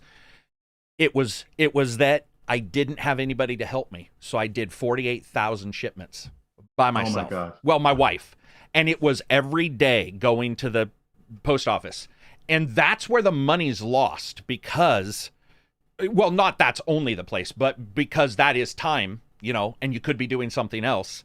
And it's so interesting. You'll see people look at Kickstarter and be like, why is this book this much money or whatever? And you're like, dude, like a lot of Kickstarters need to really go beyond to make money. A lot of the Kickstarters like yourself are more about, like you said very smartly, I already have these. I know they're going to be setting the foundation. Yeah, and you don't have to wait for shit. I used Bicycle to make my cards, which was like 3 times as expensive, but I wanted their cards. But the Kickstarters, I see that a lot with Kickstarters, where people look at a price and they'll look at something and be like, maybe, you know, blah, blah, blah. And it's like, you don't realize that most of the time those things, if they are successful, need to be quadruply so to do, you know, really well. Or they're going to be like you, having to go to a show and sell those to recoup, you know. But you're making fans, which is another thing, obviously. Yeah, and that's sort of where it is now, because like I think last year, and I've been doing this since 2017, and last year was the first time we broke even. And I'm only talking about a calendar year of breaking even. There's way more invested in since the beginning than we've taken in. Yeah. But it is a long road, and it's right now it's all about sort of fan acquisition. So if people know about the books and people get them in their hands and they show them to their friends and say, hey, look at this, I know this cool series, pay attention to it. Because like when you're everybody loves you when you're not successful, and then as soon as you blow up, they're like, oh, look at that guy. Oh yeah. They're like, oh my god, this is so cool, it's so niche, it's so awesome. And then when it blows up, it's like, oh fuck this. Because America in particular loves a success story and loves tearing people down. We are quite literally split brained. It's like I see it myself. If I had said something when I was a smaller channel, people would be like, okay. But as a bigger channel, suddenly it's like, I hate him. He's obviously successful. He's got a yacht. And it's like, nah, not so much, buddy. No, that yacht is in GTA. Yeah. Oh, I've even had people now, people will be like, oh, he says he doesn't do sponsored reviews. Back then, people would be like, this is amazing. Now I actually have people who argue for it. They'll be like, I think you just think you're better than everybody for not doing it. I'm like, no, but I think that my focus is going to be obviously different. And they get mad about it, and you're like, wow, you just want to tear somebody down, man. But let's stay positive. So you get all this, you get your shit together, you get comics out, you get you got one game out, one game on hold. Yeah. Right? Is that okay? And then you got the comics out. What is the plan right now? Continue with the comics, it sounds like, and then the game will come. Yeah. So we've released one game. You can look this up. I think Windows Central did a review on us, but you can just go to YouTube and look for Ariel's Adventure. You'll see some things. Ariel's World and Ariel's Adventure. And Ariel's Adventure is the sequel that is on hold. But if you go to Everborn Saga on YouTube, you can see some of the playtests of that. But we do have like a third game in the works that is a smaller project because it's a 2D beat 'em up. Those are easy to make than big platformers, at least in the way that we're trying to do it. We're trying to do like a Metroid. I call it Mariovania because it's like you unlock power-ups that will let you into different parts of level. It's the whole thing. We'll talk about that later. But right now, the next big thing that we're going to release is the proper novel, written by myself and edited by several people because I can't spell to save my life. But the novel will be out, and we're releasing one more comic series, and then going forward, like I said, that lays our foundation. So we're going to do sequel chapters to all of the series right now. We're in the early stages of Ariel's Adventure Chapter 2 and Prince of Arcadia Chapter 5. And then the Remnant Chapter 1 is getting ready to come out. And after that, we'll be working on the Redlands Chapter 2. So there's a team of about 6 of us there's one guy that does cover art for all of the books. Mm-hmm. There's 2 people that do lettering. There's 2 artists and 1 colorist for everything, because we want it to, the reason we use the same colorist is we want it to all feel like it's in the same world. Right. So you can think of every chapter of the comic that we release as a POV chapter in like a Game of Thrones book. Right. So it's really all one story, and you can read them in whatever order you want. But they are all a part of a thing. So even though we're at chapter one and chapter 4, it's really we're 6 chapters into this epic fantasy. That's really exciting. It isn't, comics do that anyway, so I don't think it's that confusing. Yeah, and I've never read comics or mangas or anything until I think like last week I started getting into Berserk. I bought like the big deluxe edition books. Hell yeah. Rest in peace. So I got the book, and it's like fucking thick as shit. Okay, it's a huge book, and I looked at it and I'm like, damn, this is gonna take me forever. Dude, I finished it in like a fucking day, dude. Like comics are because of the images, right? Bingeable. Yeah, they're very bingeable, but they also like it's very, because I'm used to like novels or normal books with like it's like filled with words, right? And those things like they go by really fast. Just having all these, I feel like having all these different like point of views, and then putting them all into like like big books, I think would be really cool as well. Yeah, and all part of the because what we're trying to, honestly, this was all like inspired, believe it or not, by the Matrix, and I will die on the hill that the Matrix Reloaded is every bit as good as the Matrix. Fight me, everybody. I love Reloaded, dude. Reloaded is great. Like the worst thing about Reloaded is Revolutions, because that movie was hot garbage. But anyway, so the idea that they were telling this transmedia story where some of it takes place in the game, some of it takes place in the animatrix, and other parts of it take place in the movies. I had always been in love with that idea, and that's sort of what we're trying to do here. But you know, the bigger thing here is when we think about these things, as a creator, if you have an idea, and I know it can be expensive, but you know, crowdfunding can help with that. Just start to put something out, because you know, learning from, you know, I had a lot of failures, and learning from those failures are what you build on to kind of do your next thing. That doesn't just apply to making comics or video games. It's kind of like in life, right? You want, if you, a failure is only a failure if you learn nothing from it, right? So you have to kind of take whatever kind of hardship and struggles you have and use that so that you're better the next time. But I say all that to say, if you have an idea, find a way to make it, even if it's bad, because your next iteration of that idea will be better. And we are in a world right now where all the comic book properties are bought up, right? Disney owns Marvel, Warner Brothers owns DC, but there's a lot of other, you know, producers and movie studios and, you know, streaming services that want their own piece of the comic book pie.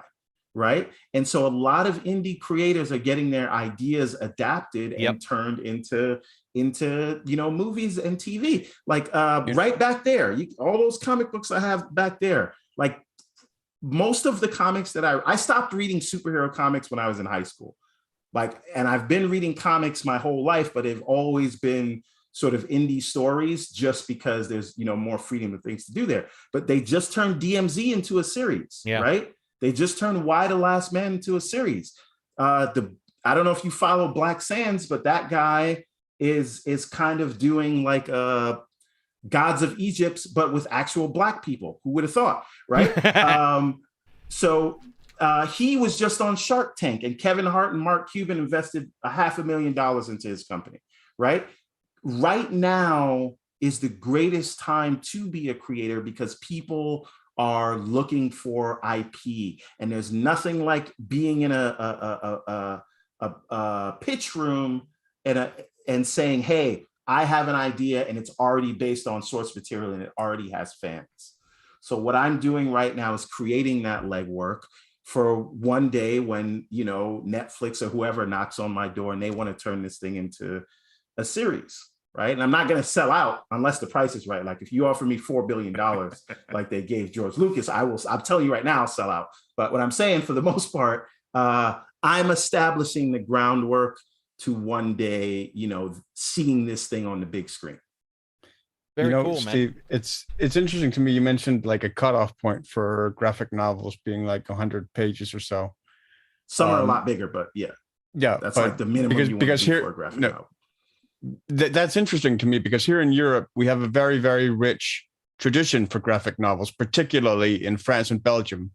I don't know if you're familiar with the bande dessinée, as they're popularly referred to, but like they're basically graphic novels running like 40 to 60 pages. Okay, interesting. That are like these albums, basically, that they run. Which are stuff I grew up with. Like one of the most famous artists of those is a guy called Möbius, whose art basically inspired like Star Wars and Blade Runner and like founded cyberpunk. Like there's a very, very rich tradition here for that sort of graphic novels, and a lot of like independent studios that run that. Though some of those have also sort of been monopolized by bigger media conglomerates, unfortunately. But that's interesting to me that there's that sort of in America that's sort of the cutoff point for like terming graphic novels. Well, it makes sense.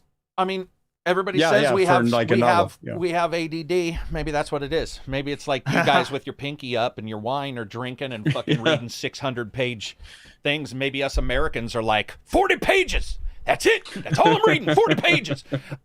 We do. I do want to move on here because we do have a bunch of different sessions we need to do, including free games. But if you guys get a chance, I've dropped his link a couple times. I'm going to drop it here again, and we'll circle back around to Everborn, and he'll make sure to give you all of his links as well at the end of this. But it's always interesting to hear somebody doing well and creating their own thing, and I do have to mimic. I love this type of shit, man. Like supplemental stuff to other shit, like games supplemented by like comics, not doing the same exact thing, but just like just like supplementing it with more. Like that MMO that had a TV show, or fucking even Final Fantasy 15 with Kingsglaive and the anime. I always love this shit. I think it's really cool. The one thing I was gonna say was that now is the time, because I was asked yesterday. Yeah, somebody was like, what do you have new advice for somebody wanting to do YouTube? And I'm like, dude, you're way late. You need to have already done something. And that's quite literally the truth. And it sounds like what he's saying is pretty much that's also a way to go into a meeting with like a Netflix. If you say, hey, this is already here. I already have all this stuff. And it's easier for people to buy in. That's the same way. Just don't get stymied right now, unfortunately, because of sickness and war and all this stuff. You have the largest contained audience that YouTube/entertainment will probably ever have in the future. I mean, it's ridiculous. The amount of entertainment being imbibed. Like, there are companies who are just racking the numbers saying that like the leaps that they thought were going to happen are quadruple what has happened. Or what has happened is quadruple because of people being stuck at home, working from home. You got your old podcast on the side. Now you're listening to that. You're reading a comic on the side while you're answering phones for a job, even though you should be working, you bastard. But long story short, now's the time. Definitely get out there and start. Speaking about deals, though, for a second, Reg. Yes. Free games and games that aren't free but look free. What are they? All right. Fairly short list this week. Free, totally free on the Epic Steam game store. We have Demon's Tilt, and on the Microsoft Store, Sacred 2 Fallen Angel. That's it. Subscription stuff. PC Game Pass has Norco and Zero Escape the Nonary games. And Game Pass for Xbox has F1 2021. Kraken Academy, Tainted Grail Conquest, and also Zero Escape, the Nonary games. And coming next week, Crusader Kings 3. Actually, really want to play Crusader Kings. It's a fun fucking game, dude. It's so good. So that'll be one of the best games for like an emergent narrative. That's going to be Game Pass on console? Yeah. Wow, that's a smart move. I was saying I want to play it to like help with some of the future scripts, because like some of the double crosses and marriages that you have to do are bro. I wed my son to this Duke guy or Emperor's daughter because I wanted to get good with the dude, and then I found out my son plotted to kill my grandmother. You know, I'm like, dude, what? I sold kids. Wow, I did, and I'm evil when I play those games. I'm like, let's see if the depths of evil can be mimicked, and they can, and you can be good too. It's a fantastic game, but it is deep. And they keep adding more. Yeah, they added options. a 3D court now, where you can actually like have sort of a room like Sims kind of thing. It's very cool. Nice. So that's it though. That's it. That's it for free stuff. Again, you guys were talking about games coming out and sort of being lost in the shuffle, and I do believe that's why we're just not seeing releases right now, because why get lost in Elden Ring, GTA, and all that stuff? It just feels like that's sort of what they're doing, is like that's why we're getting lean. I hope because I keep bringing that up as the excuse, and but I hope it does get better. We'll see. April, May. There's not a lot next month, actually. I was looking at that. What were you gonna say, Everborn? No. I hear like both sides of that argument of, you know, it's a really dry time in gaming, and then also it's the best time in gaming because, you know, this February we had like Sifu or Saifu and Horizon. It was Dying Light 2, Tunic, all those things. Babylon's Fall, you know. Wait, what? Oh, One man. of those ain't like the other. Oh man. Right. Okay, sorry. Continue. Crossfire X, right? But This is just gonna get bad because there were some bad games. but no, it's there's a bunch of amazing, I think, games right now, and I think a Plague's Tale's coming out, but not till June. Can't wait. But I do think there are, and the funny thing is, most of those games that were so good were all slated for 2021. Yeah. And it feels like we're just kind of pushed back. Everything is pushed back like a year. And the people who tried to force their games out early, we saw they were met with catastrophic failure. Yeah, true. Battlefield 2042. But the thing is, Oh yeah. I mean, I could also cough and say Halo co-op, but we're not. Oh, dude, that's we're gonna all send waiting. us into a I'm death not spiral if we touching have to it talk until- about that shit. I mean, we're also getting amazing indie games every week. Yes, thankfully. and listen, for me, that's the silver lining here is that a lot of these indie games are now have more of a chance to shine. And honestly, to me, I find that most of the interesting new gameplay mechanics, that's where they're happening, right? That's where the fun is happening. And these big budget, highly polished games are a lot of the times playing it safe, right? So obviously you'll have your odd man out here and there, but like what you were explaining about Weird West, the way, Yeah. Tunic works, just a lot of those things seem like if you're one of those gamers that is more about the actual gameplay than you are about the presentation, and some of these things are presented really well. I don't want to like denigrate anybody's artwork or anything, but like to me, that's where the most interesting stuff's happening on the indie front. So It is also because there's a lot doing unique things, but also failing very hard at it. Like for one really good indie game, you'll see like 100 really shitty ones, right? Hey, here's the thing though. I diss on Unity all the fucking time as an engine. And go into Unreal, I've been like, wow, it really is easier for me. But the fact is, man, in the last couple of years when Unreal went free, and when these engines that allow for people to easily create, it's the best time. I still think it's the best time for gaming. Yes, we have microtransactions, but we do, and you guys know, that's a big thing to me. But the idea, and by the way, you can see these tutorials because I've been following them for the last couple months. You go online and a guy will say, in 30 minutes, we're going to make a beautiful forest in Unreal that you can walk around and chop trees down. And it's 30 fucking minutes.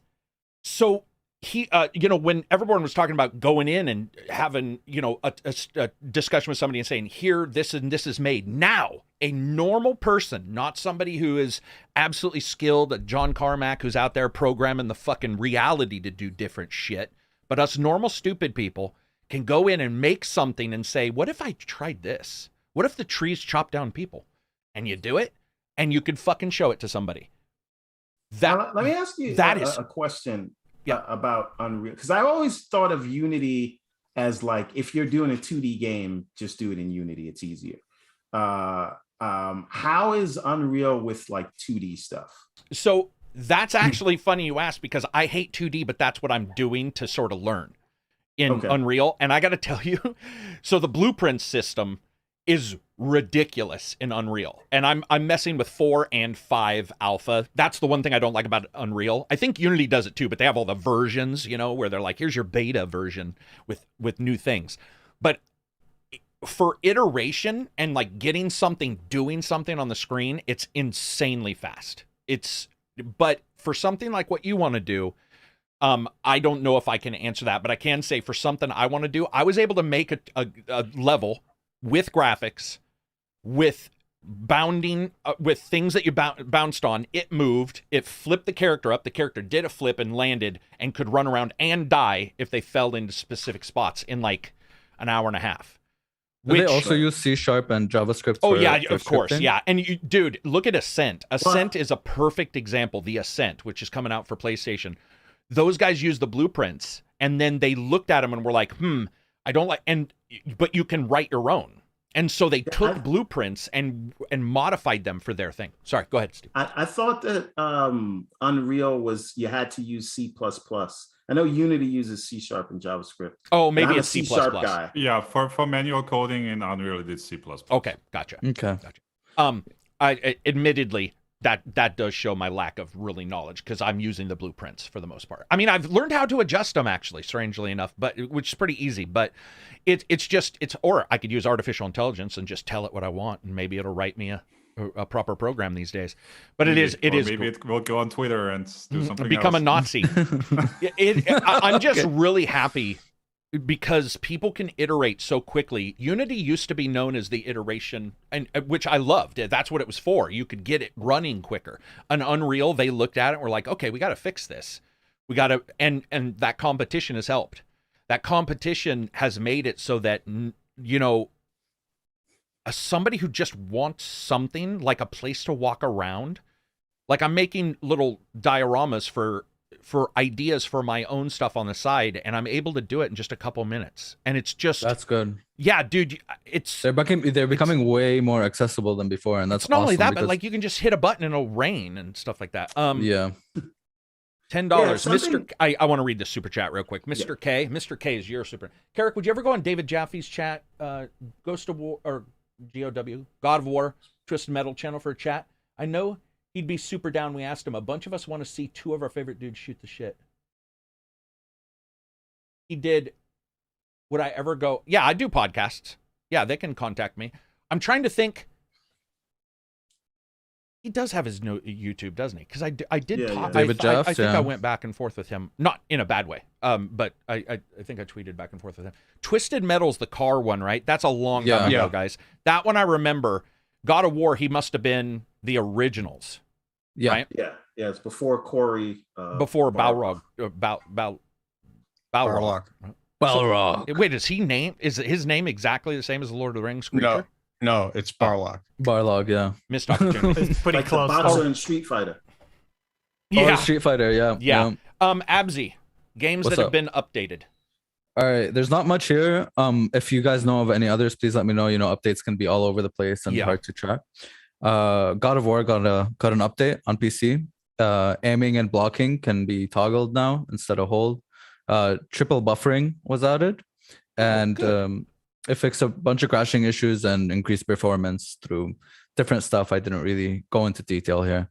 Cyberpunk, they bug fixes.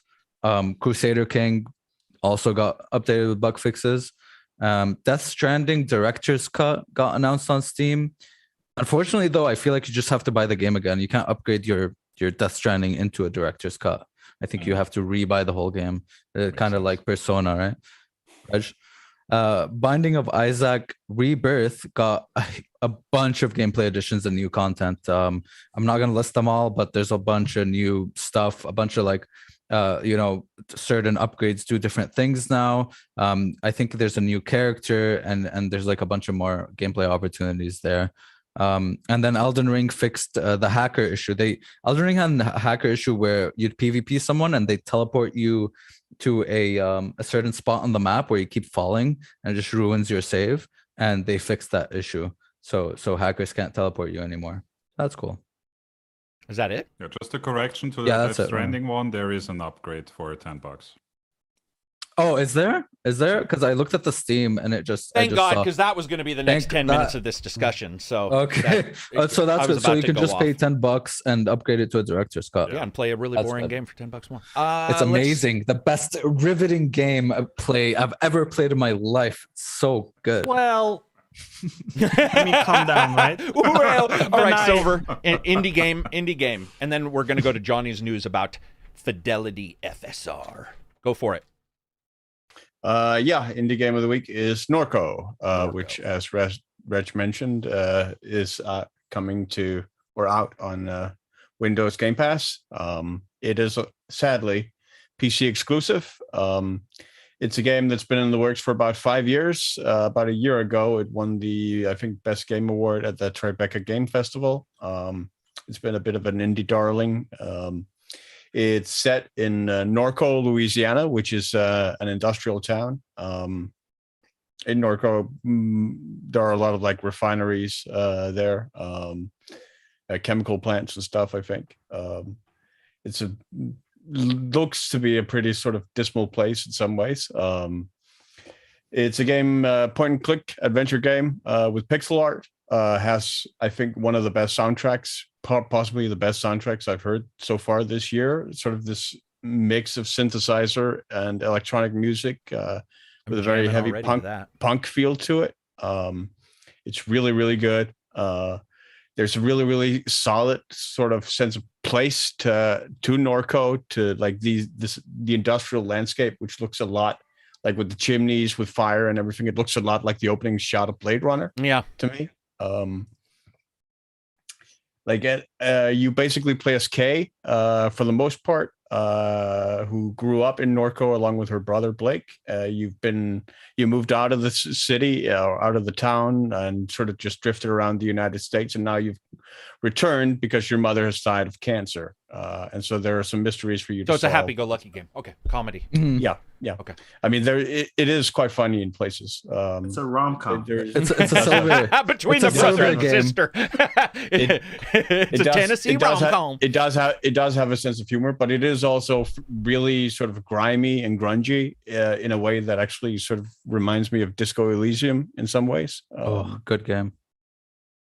But I'm not very far into it yet. It only released yesterday.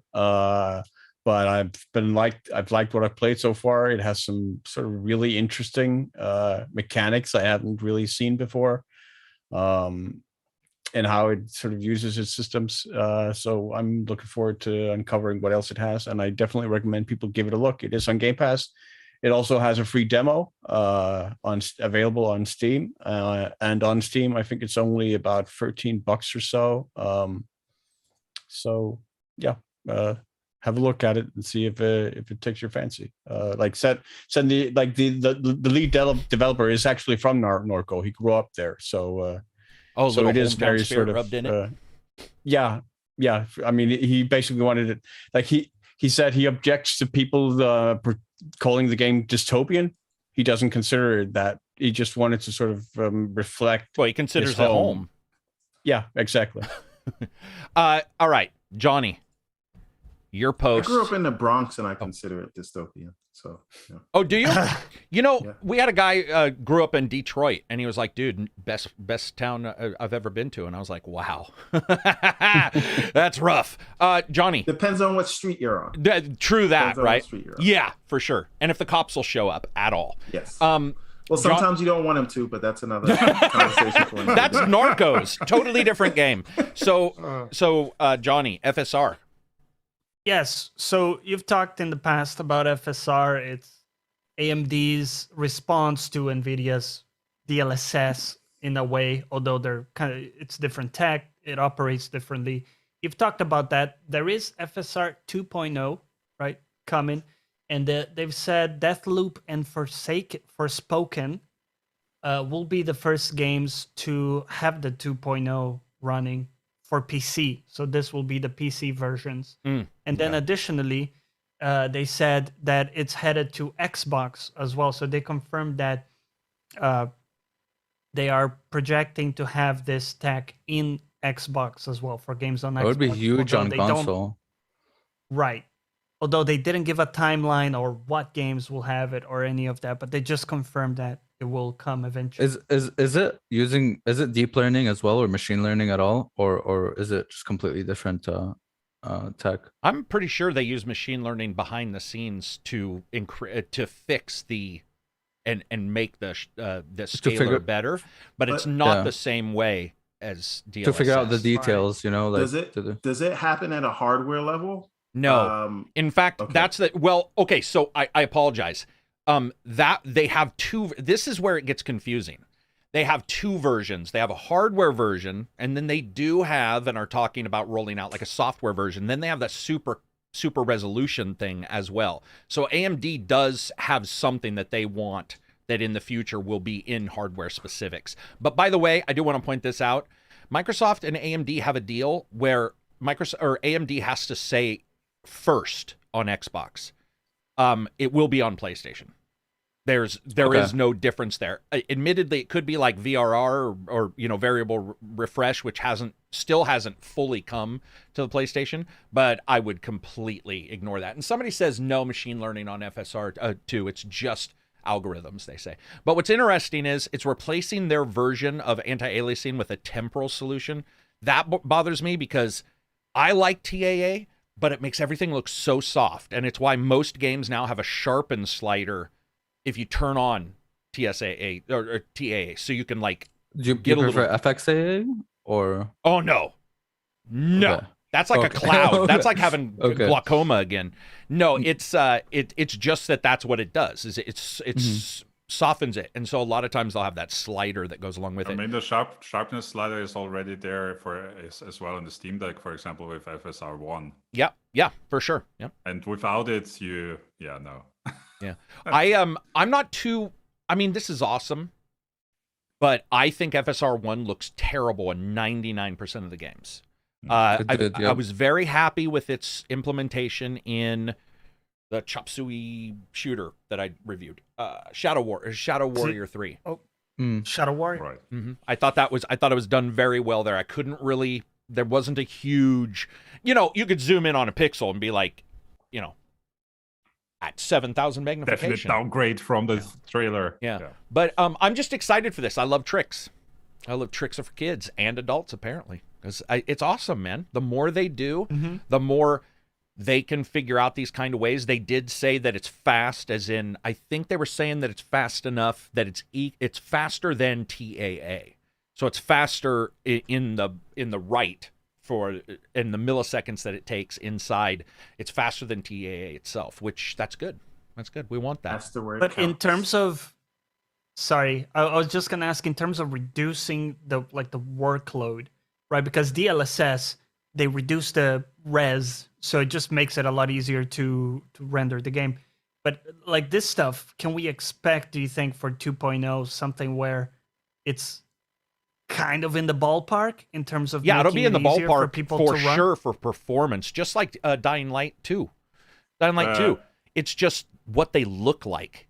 Yeah, they have a table, and in quality mode, it's 67% rendering resolution, and the rest is then the upscaling. Wow. And I will say this, the reason why I say I'm into cheats is because I think, for the most part, that when you look at these kind of things, what you usually see is you usually see something that looks really good for the normal gamer, not the zoom inner.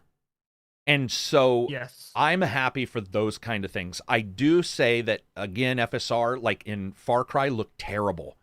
I mean, that looked bad. And Horizon as well. And Horizon as well. They just didn't get it locked down. So FSR 2, getting the second one, that's awesome. And we can just start to, build up on these kind of things.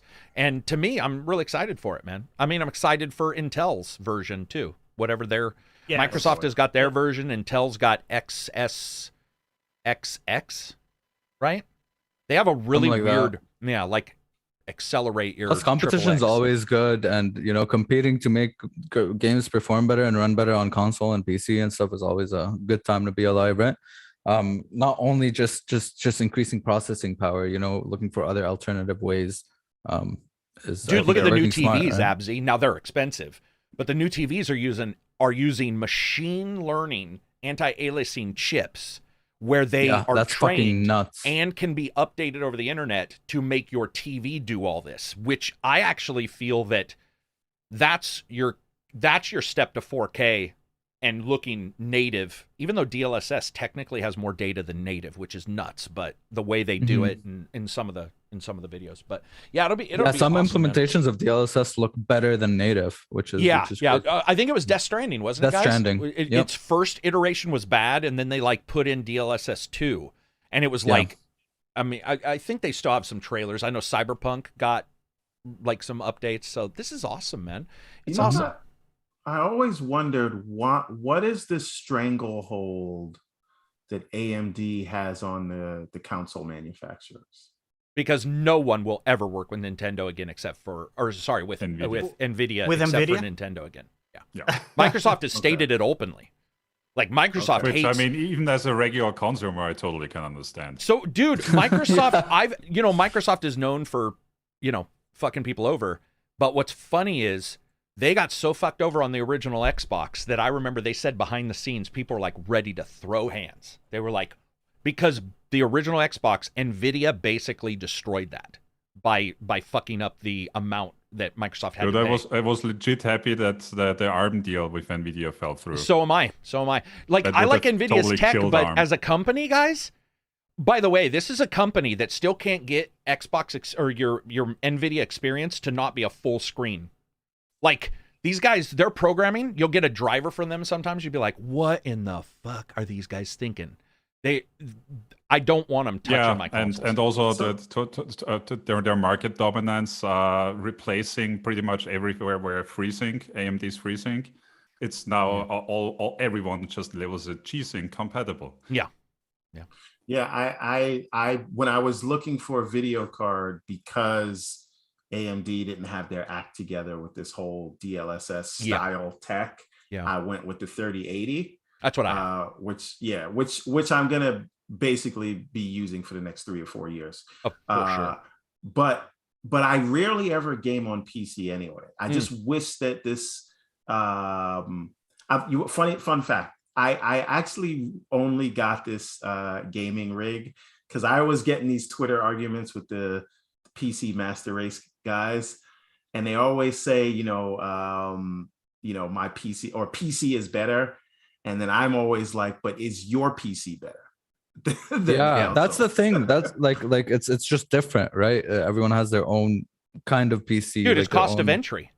Yeah.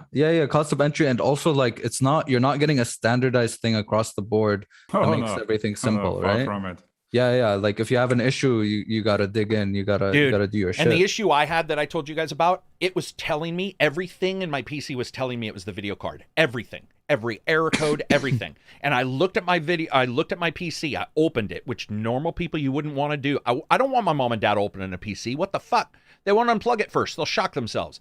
I open it up and I look at this card and I'm like, I bet you that card needs power. Completely separate card, not the video card. I plug it in, never crashes again. And I'm like, there's a cost of entry and a difficulty in dealing with something that people do not take into account when they talk about platforms. So yeah, and that's the thing. I know obviously I'll get better performance on the PC, and I have a 4K 120 G-Sync monitor, right? It was one of those Asus Predator monitors, right? But I just feel more it is the ease of use. When I was younger, I used to like to work on cars. Now, I don't have time for that. Yep. Right. Yep. So when I do get those moments where I want to game, I just want to sit on a couch, eat some Doritos, drink my Mountain Dew, and enjoy the game. I don't want to hear press about a button and you're in. And all of this other stuff. Yeah, you know what though? Okay, I agree. I do want to play devil's advocate in one way. I'll be Johnny this podcast. All right, Johnny. I'm just joking. I'm just joking, Johnny. But there is one devil's advocate to this. And that's that even I am noticing that console games are starting to arrive in some shit shape. So in the old days, I used to say, dude, if you want to do mods, PC, it's guaranteed. But if you just want to turn on a system and not have to worry about doing this or doing that. But I'm telling you guys, PS5 in particular has been a nightmare. Remember when it was like it was rebooting my PS5 and redoing the hard drive every time? That's an official product from somebody. Yeah, that's the right? Like you got an issue, you can't do shit about it. You just have to live with it. Well, that's the difference. Like, PC, more expensive, and you can configure it, which is also bad, but you can also dive in. Console, you can't dive in, but it should do things. It should just run, and we're starting to see these games that's not what's happening. They're increasingly becoming PCs, and that's why a lot of people get mad at me. They'll be like, "You rated this game a weight," and I'm like, "Yeah, the console crashed. I'm sorry. There's few things in the world that is more reprehensible than a console crashing. That's one specific hardware that the developer, they should have worked and figured out how to get that to work, and they didn't. And I think we're running into that a lot more now on consoles. It feels like Dying Light once they made the cut over to x86 for these chips, like that's it. The power piss PC was in the was gone. proverbial pool. Yeah. I remember though, those custom for the consoles were awesome. They had PowerPC, they had weird shit on the 360, the PS3 had cell technology and all that shit. It was so great, but at the same time, ports are much easier now, which is nice. You know, it's nice if the port's good. Well, that brings me to the point. Performance versus quality. So I don't know if you guys have seen this, but the performance mode on Tiny Tina is like 1p resolution. It's well, the game isn't really well optimized. Like when I played it, it wasn't well optimized at all. But my question is we're starting to see these performance ones, and we're starting to see weird things. We saw it with Ratchet and Clank. They did a 40 FPS, right, Reg? Didn't they do a 40 FPS with ray trace? 40, 50, I don't know, something off. Yeah. And Sony, of course, Spider-Man, they know their shit, right? Insomniac are pretty much god level. Like if they say something's going to hit an FPS, there's a very good chance Insomniac will hit that FPS. But what's been bothering me lately is, as gamers, we always say, I would love to have a performance mode. But we're starting to get them where they're not even close to locked or capped at 60. And that's another thing. You'll see somebody say, this is locked at 60. What they really mean is it's capped at 60. That it can go up and down, which is what we're starting to see a lot of times for these performance modes. And we're starting to see a lot of low 60 resolution. target, right? 60 yeah, target. I'm seeing a lot. It's just adaptive resolution. Or and it's starting to look like prefer, shit. Right? Prefer performance, prefer quality instead of... Oh, that's another thing. Up. Prefer, so they don't get in trouble. Would you prefer a higher resolution? And you're like, yeah. And they're like, okay, sometimes. Bye. And you're just like, well, fuck, man. Because you can't lock it in. So they set the 40 FPS mode, which makes sense, I guess, is for 120 hertz screens. Gotcha. So it gets the division right. Oh. But yeah, quality versus performance modes. I love it. I got to see this in Ghostwire Tokyo, though. Guys, this thing has so many options in a console. It's like you can fucking play performance with this, performance with that, uncapped V-Sync. You know, they were obviously thinking of people with monitors like Microsoft had, which is weird because it's Ghostwire's on the PlayStation. That's what I played it on, and they don't do variable refresh. But only 3 choices in that entire series of options is doable. Even close to doable. The others are shit. Just dog shit FPS.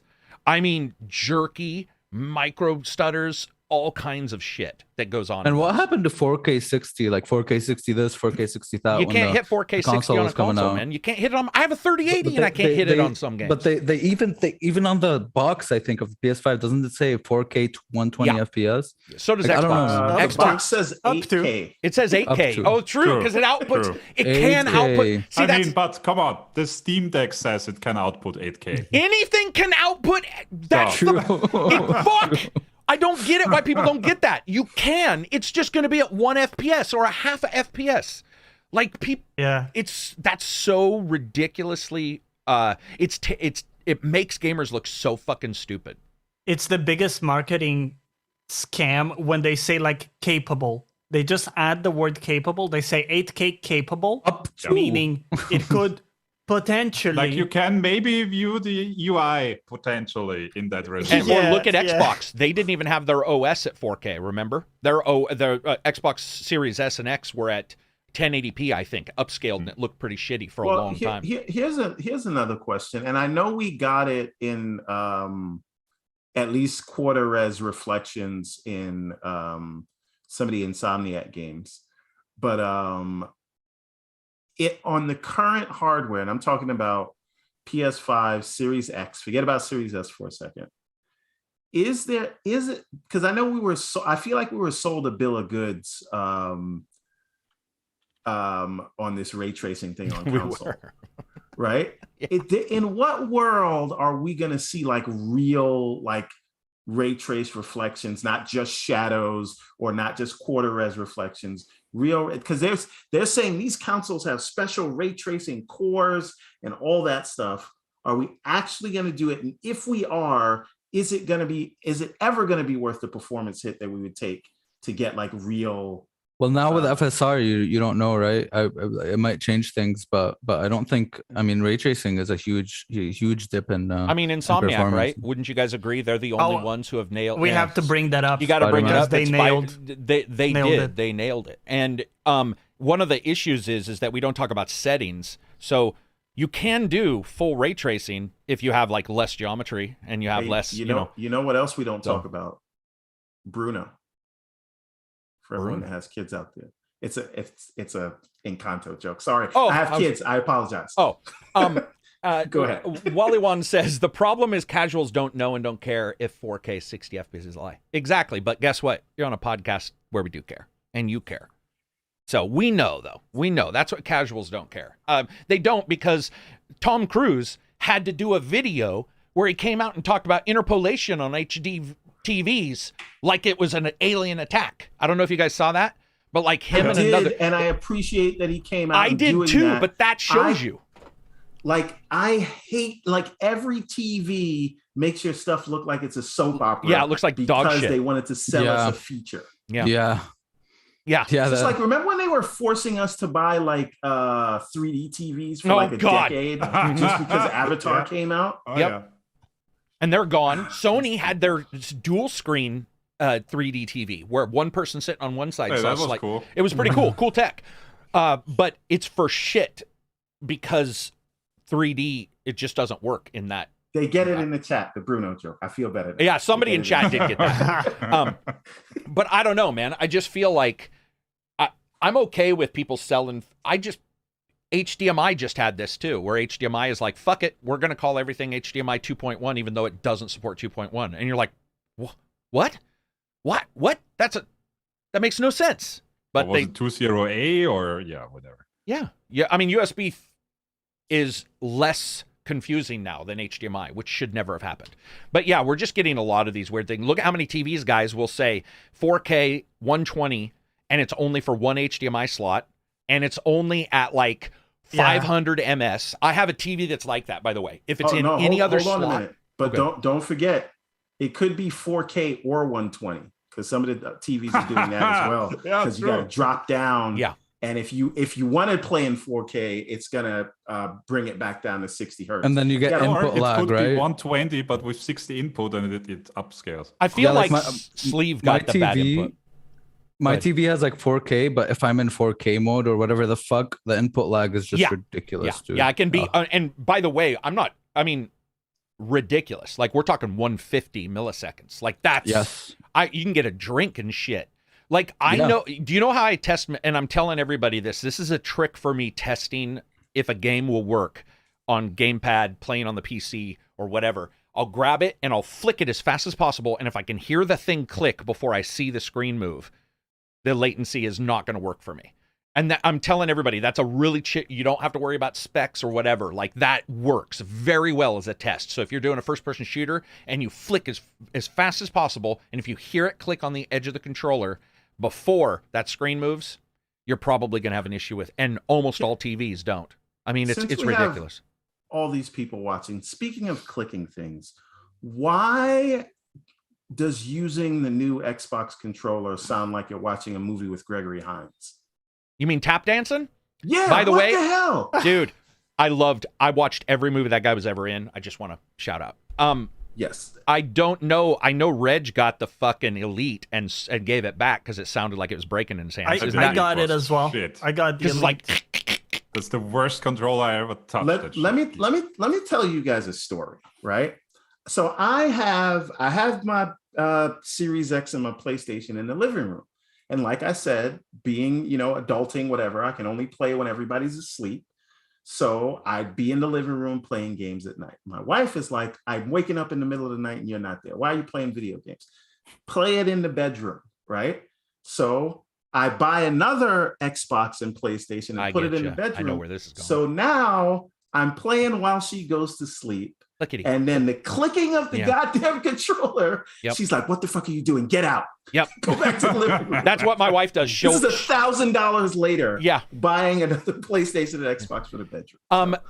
Poth Super Chat, what's up, buddy? Do you think Unreal 5 will solve CD Projekt Red's issues? The gameplay in CD Projekt Red is mediocre. Do you think their gameplay is bland?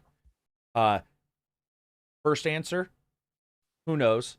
Second, don't you think their gameplay is bland? Yeah, for Cyberpunk, I do.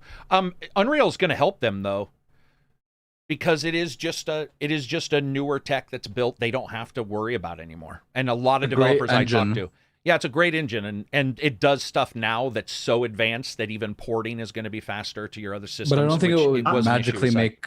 It won't magically make their combat good. Yeah. Yeah. Well, but if you also hear how many people have left the company, for example, using an established engine like that for sure makes it easier to find new people to hire and to onboard. Here's another side of the Unreal argument, right? Are we at all concerned about the industry sort of homogenizing around one engine and every game looking, and I know there's a million things you can do, I understand that, but I'm just saying the way things are rendered, the things that they're doing with the open world, is there sort of a risk that we run with everyone using the same tech? Because for one, we can even talk about browsers, right? Like Internet Explorer, hot garbage, it should be taken into the back and shot. Yes, and it won't die because it's a zombie. But at least they were adhering to web standards or whatever at the time.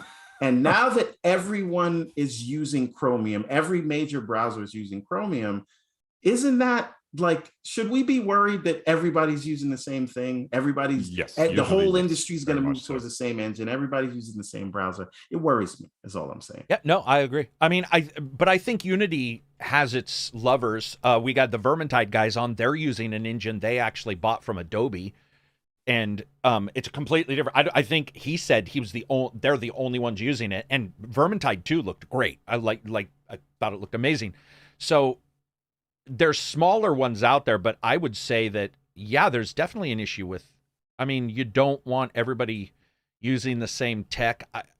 But you don't want to monopolize anything, basically. Dude, I think it's so complex now, though, that like a lot of times people are like, let me change the art style, let me change the feel and everything so that my game is different, but I'm still going to use Unreal because I can hire Joe Bob, who knows Unreal. Yeah. Or that's Unity. A big deal. But is it? Yeah, I mean, you guys have it obviously more than I do, but you guys know if like whatever database software. Yeah, like if you're using something standardized that other people may know, you don't have to train Reduce onboarding, right? Yeah. And I get it. I think that the one nice thing about Unity right now, or about Unreal right now, is that we haven't, Tencent hasn't done something crazy with it. Like, for example, is it always going to be free? And I think it is free for like indies, but companies they still charge. Is that right, Reg? I think when there's a tier, like a threshold, a yearly threshold limit. Yeah. I mean, fucking Escape from Tarkov uses Unity, and it's crazy to me because whenever you think Unity games, you think of these small indies or 2D games, but Tarkov, which is a big, multiplayer, very realistic shooter, uses fucking Unity. Doesn't Crytek use, or doesn't Hunt use Crytek? Hunt Showdown? Yeah, it's by them actually. So, and then you've got but I will say this, for every Ubisoft who likes their blah blah blahs, you also have Frostbite from EA, who they forced onto everybody, and it was a disaster to the point to where people internally were like, I want to leave the company. I never want to work on this graphics engine again, or this gameplay engine again. So to them, Unreal makes even more sense if people are like, hey, I know this, I can do it. Yeah, I don't think anybody. Okay, so Unreal seems to be 5% royalty after you made more than 1 million revenue on the product. They're doing a revenue share, basically. 5%. They want 5%. Yeah. As you go above 1 million. After the first million. Yeah.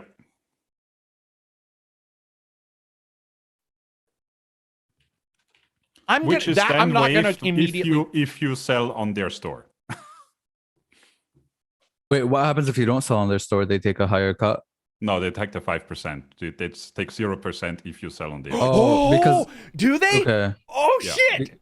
That's smart. That bad. I hate it. I hate it. But that's smart to say 0%, because guys who get above 1 million are probably going even farther because those big budget games. So they're like, let's just do no wonder some companies do just Unreal. That's fucking insane. I didn't know. Now, man, I want to put out the Everborn game, and as soon as we hit 999,000, cutting off sales. Well, and we do, something about that, Everborn. We do see Microsoft I'll make the rest Store. up in interest. Microsoft Store is starting to release their games on Steam. Thank God, because sometimes you can't even get the game off the store, which is fucking weird. But we that competition has helped us see Microsoft move stuff to Steam. So I definitely like the competition of at least 2 or 3 engines.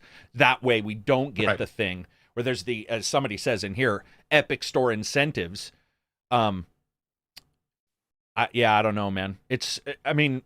I do like, I don't know. I'm sort of in love with Unreal right now, so it's hard to, I hate the companies. Oh man, you're drinking the Kool-Aid, man. Yeah. It's like it's hard. And then when I like a game, I don't feel this anymore, but I used to feel bad by putting my creator code in because I knew somebody'd be like, "Oh, he's the only reason you gave it a good rating." And I'm like, "Fuck that." Now I'm just going to start putting it in there. But next up, Karak, exclusive on the Epic Store.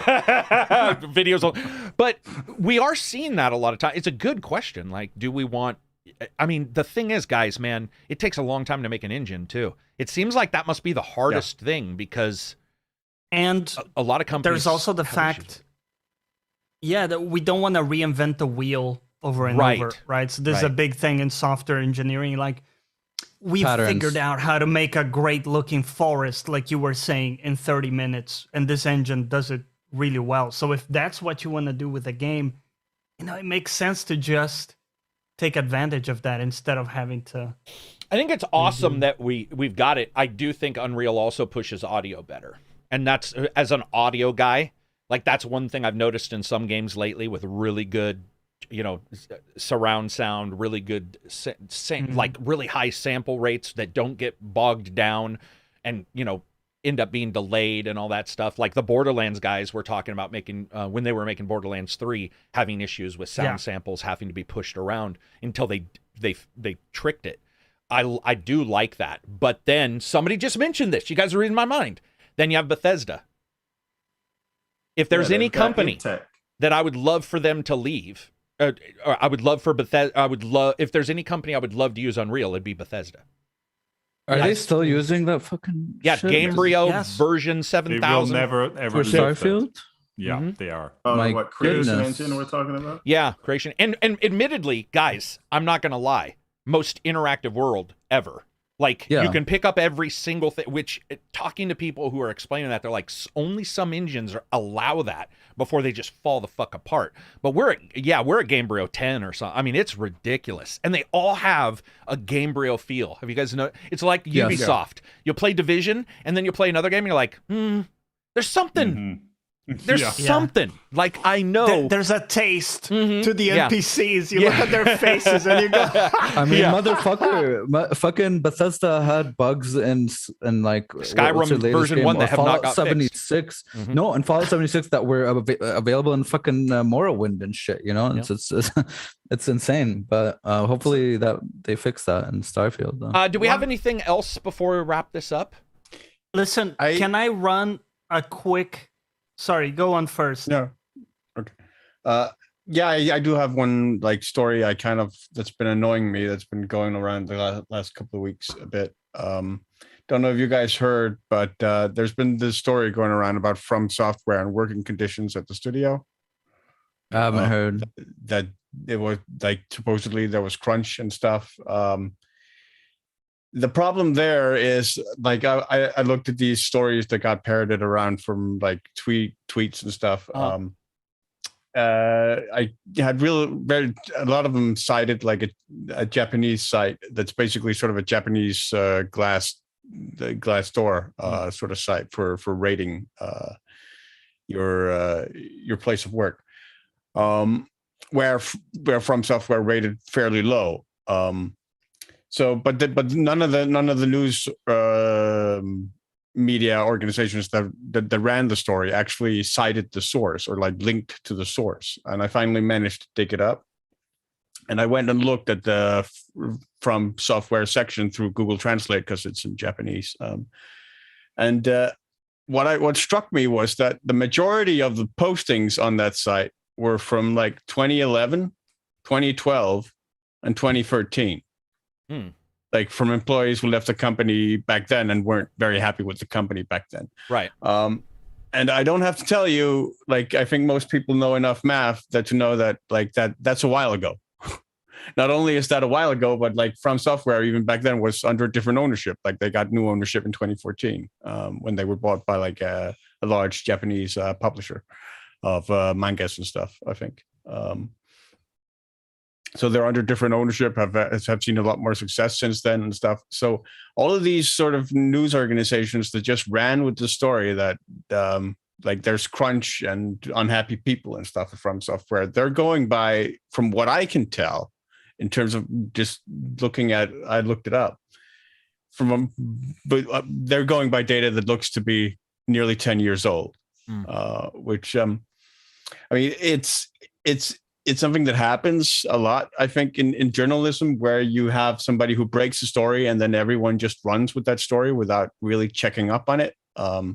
You see it sometimes with writers and Associated Press, where sometimes their stories aren't quite up to snuff, but because everyone just buys lead-ins from writers and Associated Press, it just gets sort of divided everywhere.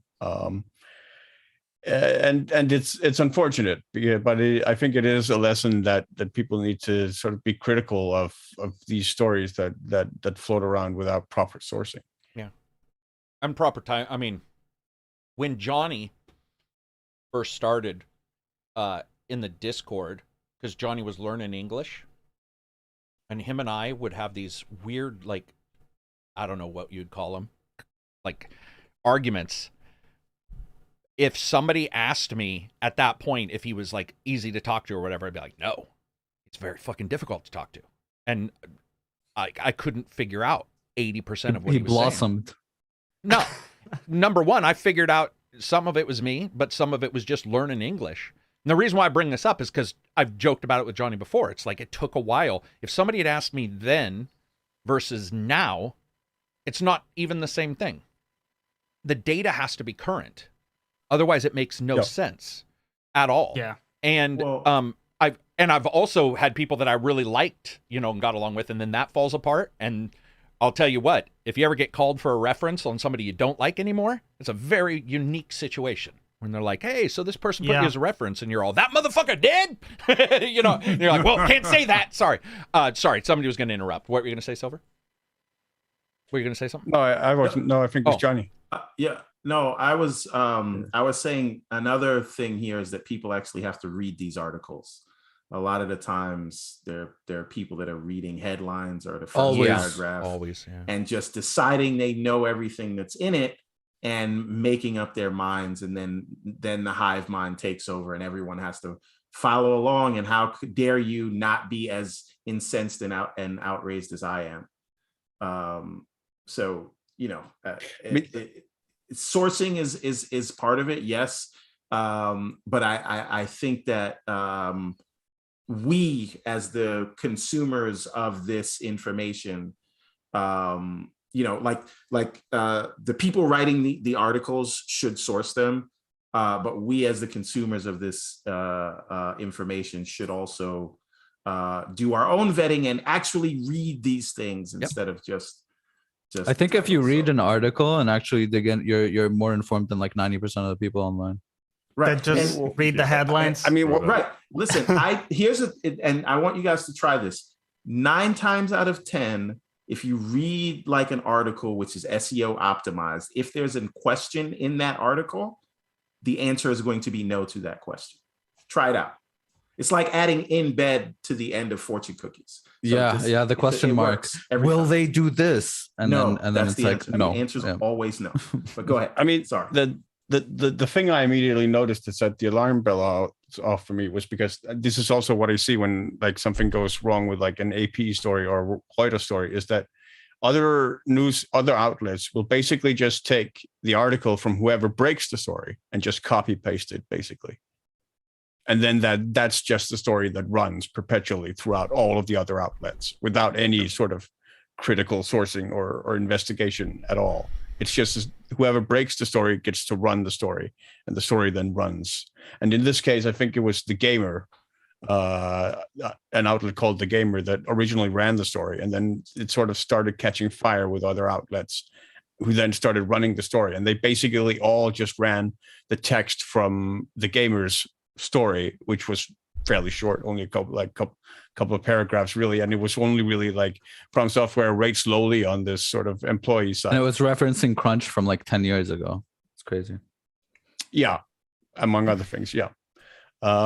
So yeah, like I said, it's something that happens not just in gaming, but it's been a pet peeve of mine for decades, because these it happens a lot with these news agencies of Reuters, and because it's easy for news media outlets to just buy that story from Reuters or AP and then just run it in their own like print newspaper or whatever, so that they don't actually have to do any investigative reporting on their own, but they can seem to be doing investigative reporting by just running Reuters or AP stories.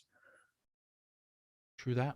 Anybody else have anything before we wrap it up? Can I run a quick thought experiment by you like last week? This will be quick. And I think I know your answer. This is a spin on the classic trolley problem. This is where we have a train, right? So the train is on rails, and there is a group of 5 people on the rails that are going to be run over by this train, right? They're tied, they can't get away. And you happen to be on a bridge on top of this rail with Todd Howard, right? Who is, of course, about to tell you about his new Skyrim edition that he's releasing very soon. And you have the choice of just hanging out, right, and listening to his pitch, or push him so that he falls on the track and stops the train before hitting the group of 5 people. Sure, that would exactly work that way. Sacrificing Todd Howard and his Skyrim vision. I'd push him and then get inside and make the train go faster. I would do it just not to avoid listening to his pitch. Like, you can go anywhere without the 5 people. Just you can go anywhere. That is a weird ass. When you started this, I didn't understand where you were going with it, but I'm glad we've arrived where we were. Are you on board with tossing Todd, or I ain't gonna toss Todd? I'll let the 5 people die. I don't know them.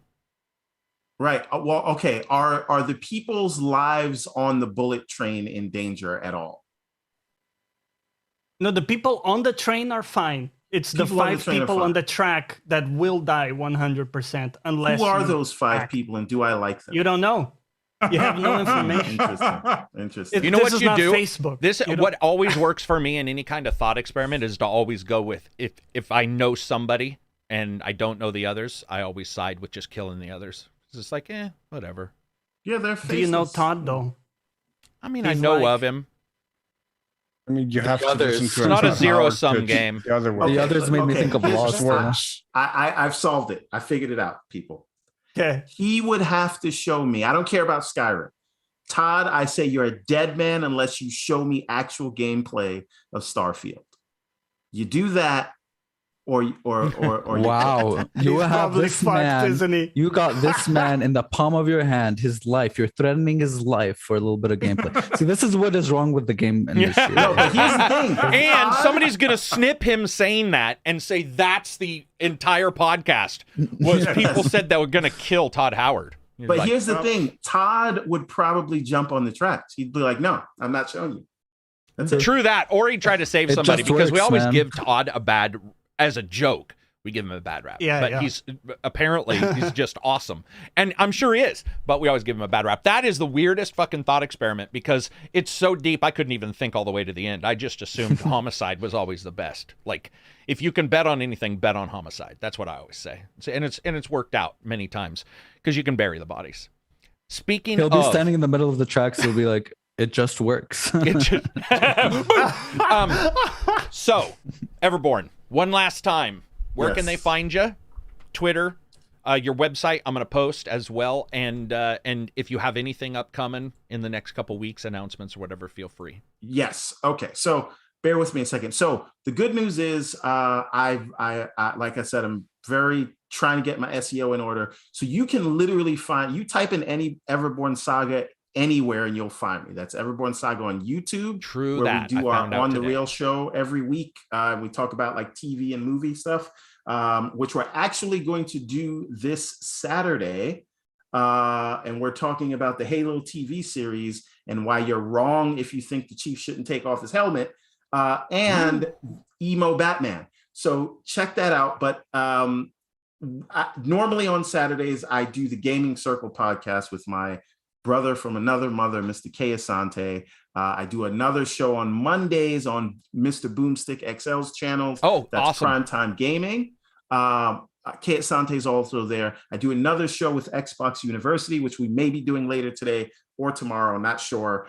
We'll figure that out. But Xbox, PlayStation, Steam, Oculus, I will never call it Meta, all Everborn Saga, Instagram, Facebook, TikTok, YouTube, all Everborn Saga. And I'm most active on Twitter. I try to follow everyone who follows me back. But most importantly, everbornsaga.com, where you can get all of these fine books. And we also have, you see that wall art back there? You can get wall art like that, framed and everything from the website. We've got t-shirts, we've got other merch stuff, but this is where the action is. You can get these books at everbornsaga.com. So thank you so much for having me on. And I will see all of you guys in the Twitter streets. And tomorrow, if you are not a fan of the new Batman, you might want to tune in to hear some hot takes. Yeah, that is definitely. Oh, hey, I think somebody's already complaining about the Batman emo joke. And anybody else have anything going on? Johnny, what are you streaming tomorrow?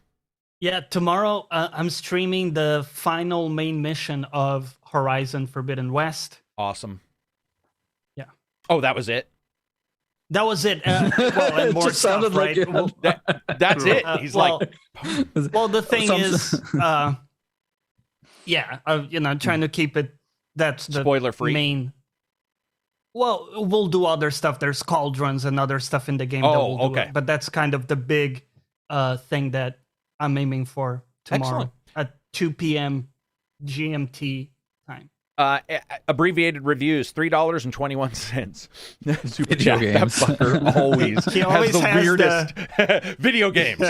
Video games. I do want to say thanks to everybody who showed up. Thanks to Everborn Saga for having patience and waiting a little while to come on. It's been a pleasure. You're invited anytime to come back, talk about games with us, talk about shows, because normally we do, but we've gone long. But normally we love breaking down shows, talking about food. I'll invite you to GCP one of these days. Yeah, for sure. If you're free on a Saturday. And thanks to everybody who showed up. Thanks for the super chats. If you guys get a chance, check out everybody's stuff here. And that'll be it for us. Peace out. This video will go up later today as well. So that's it for me. Peace out, everybody.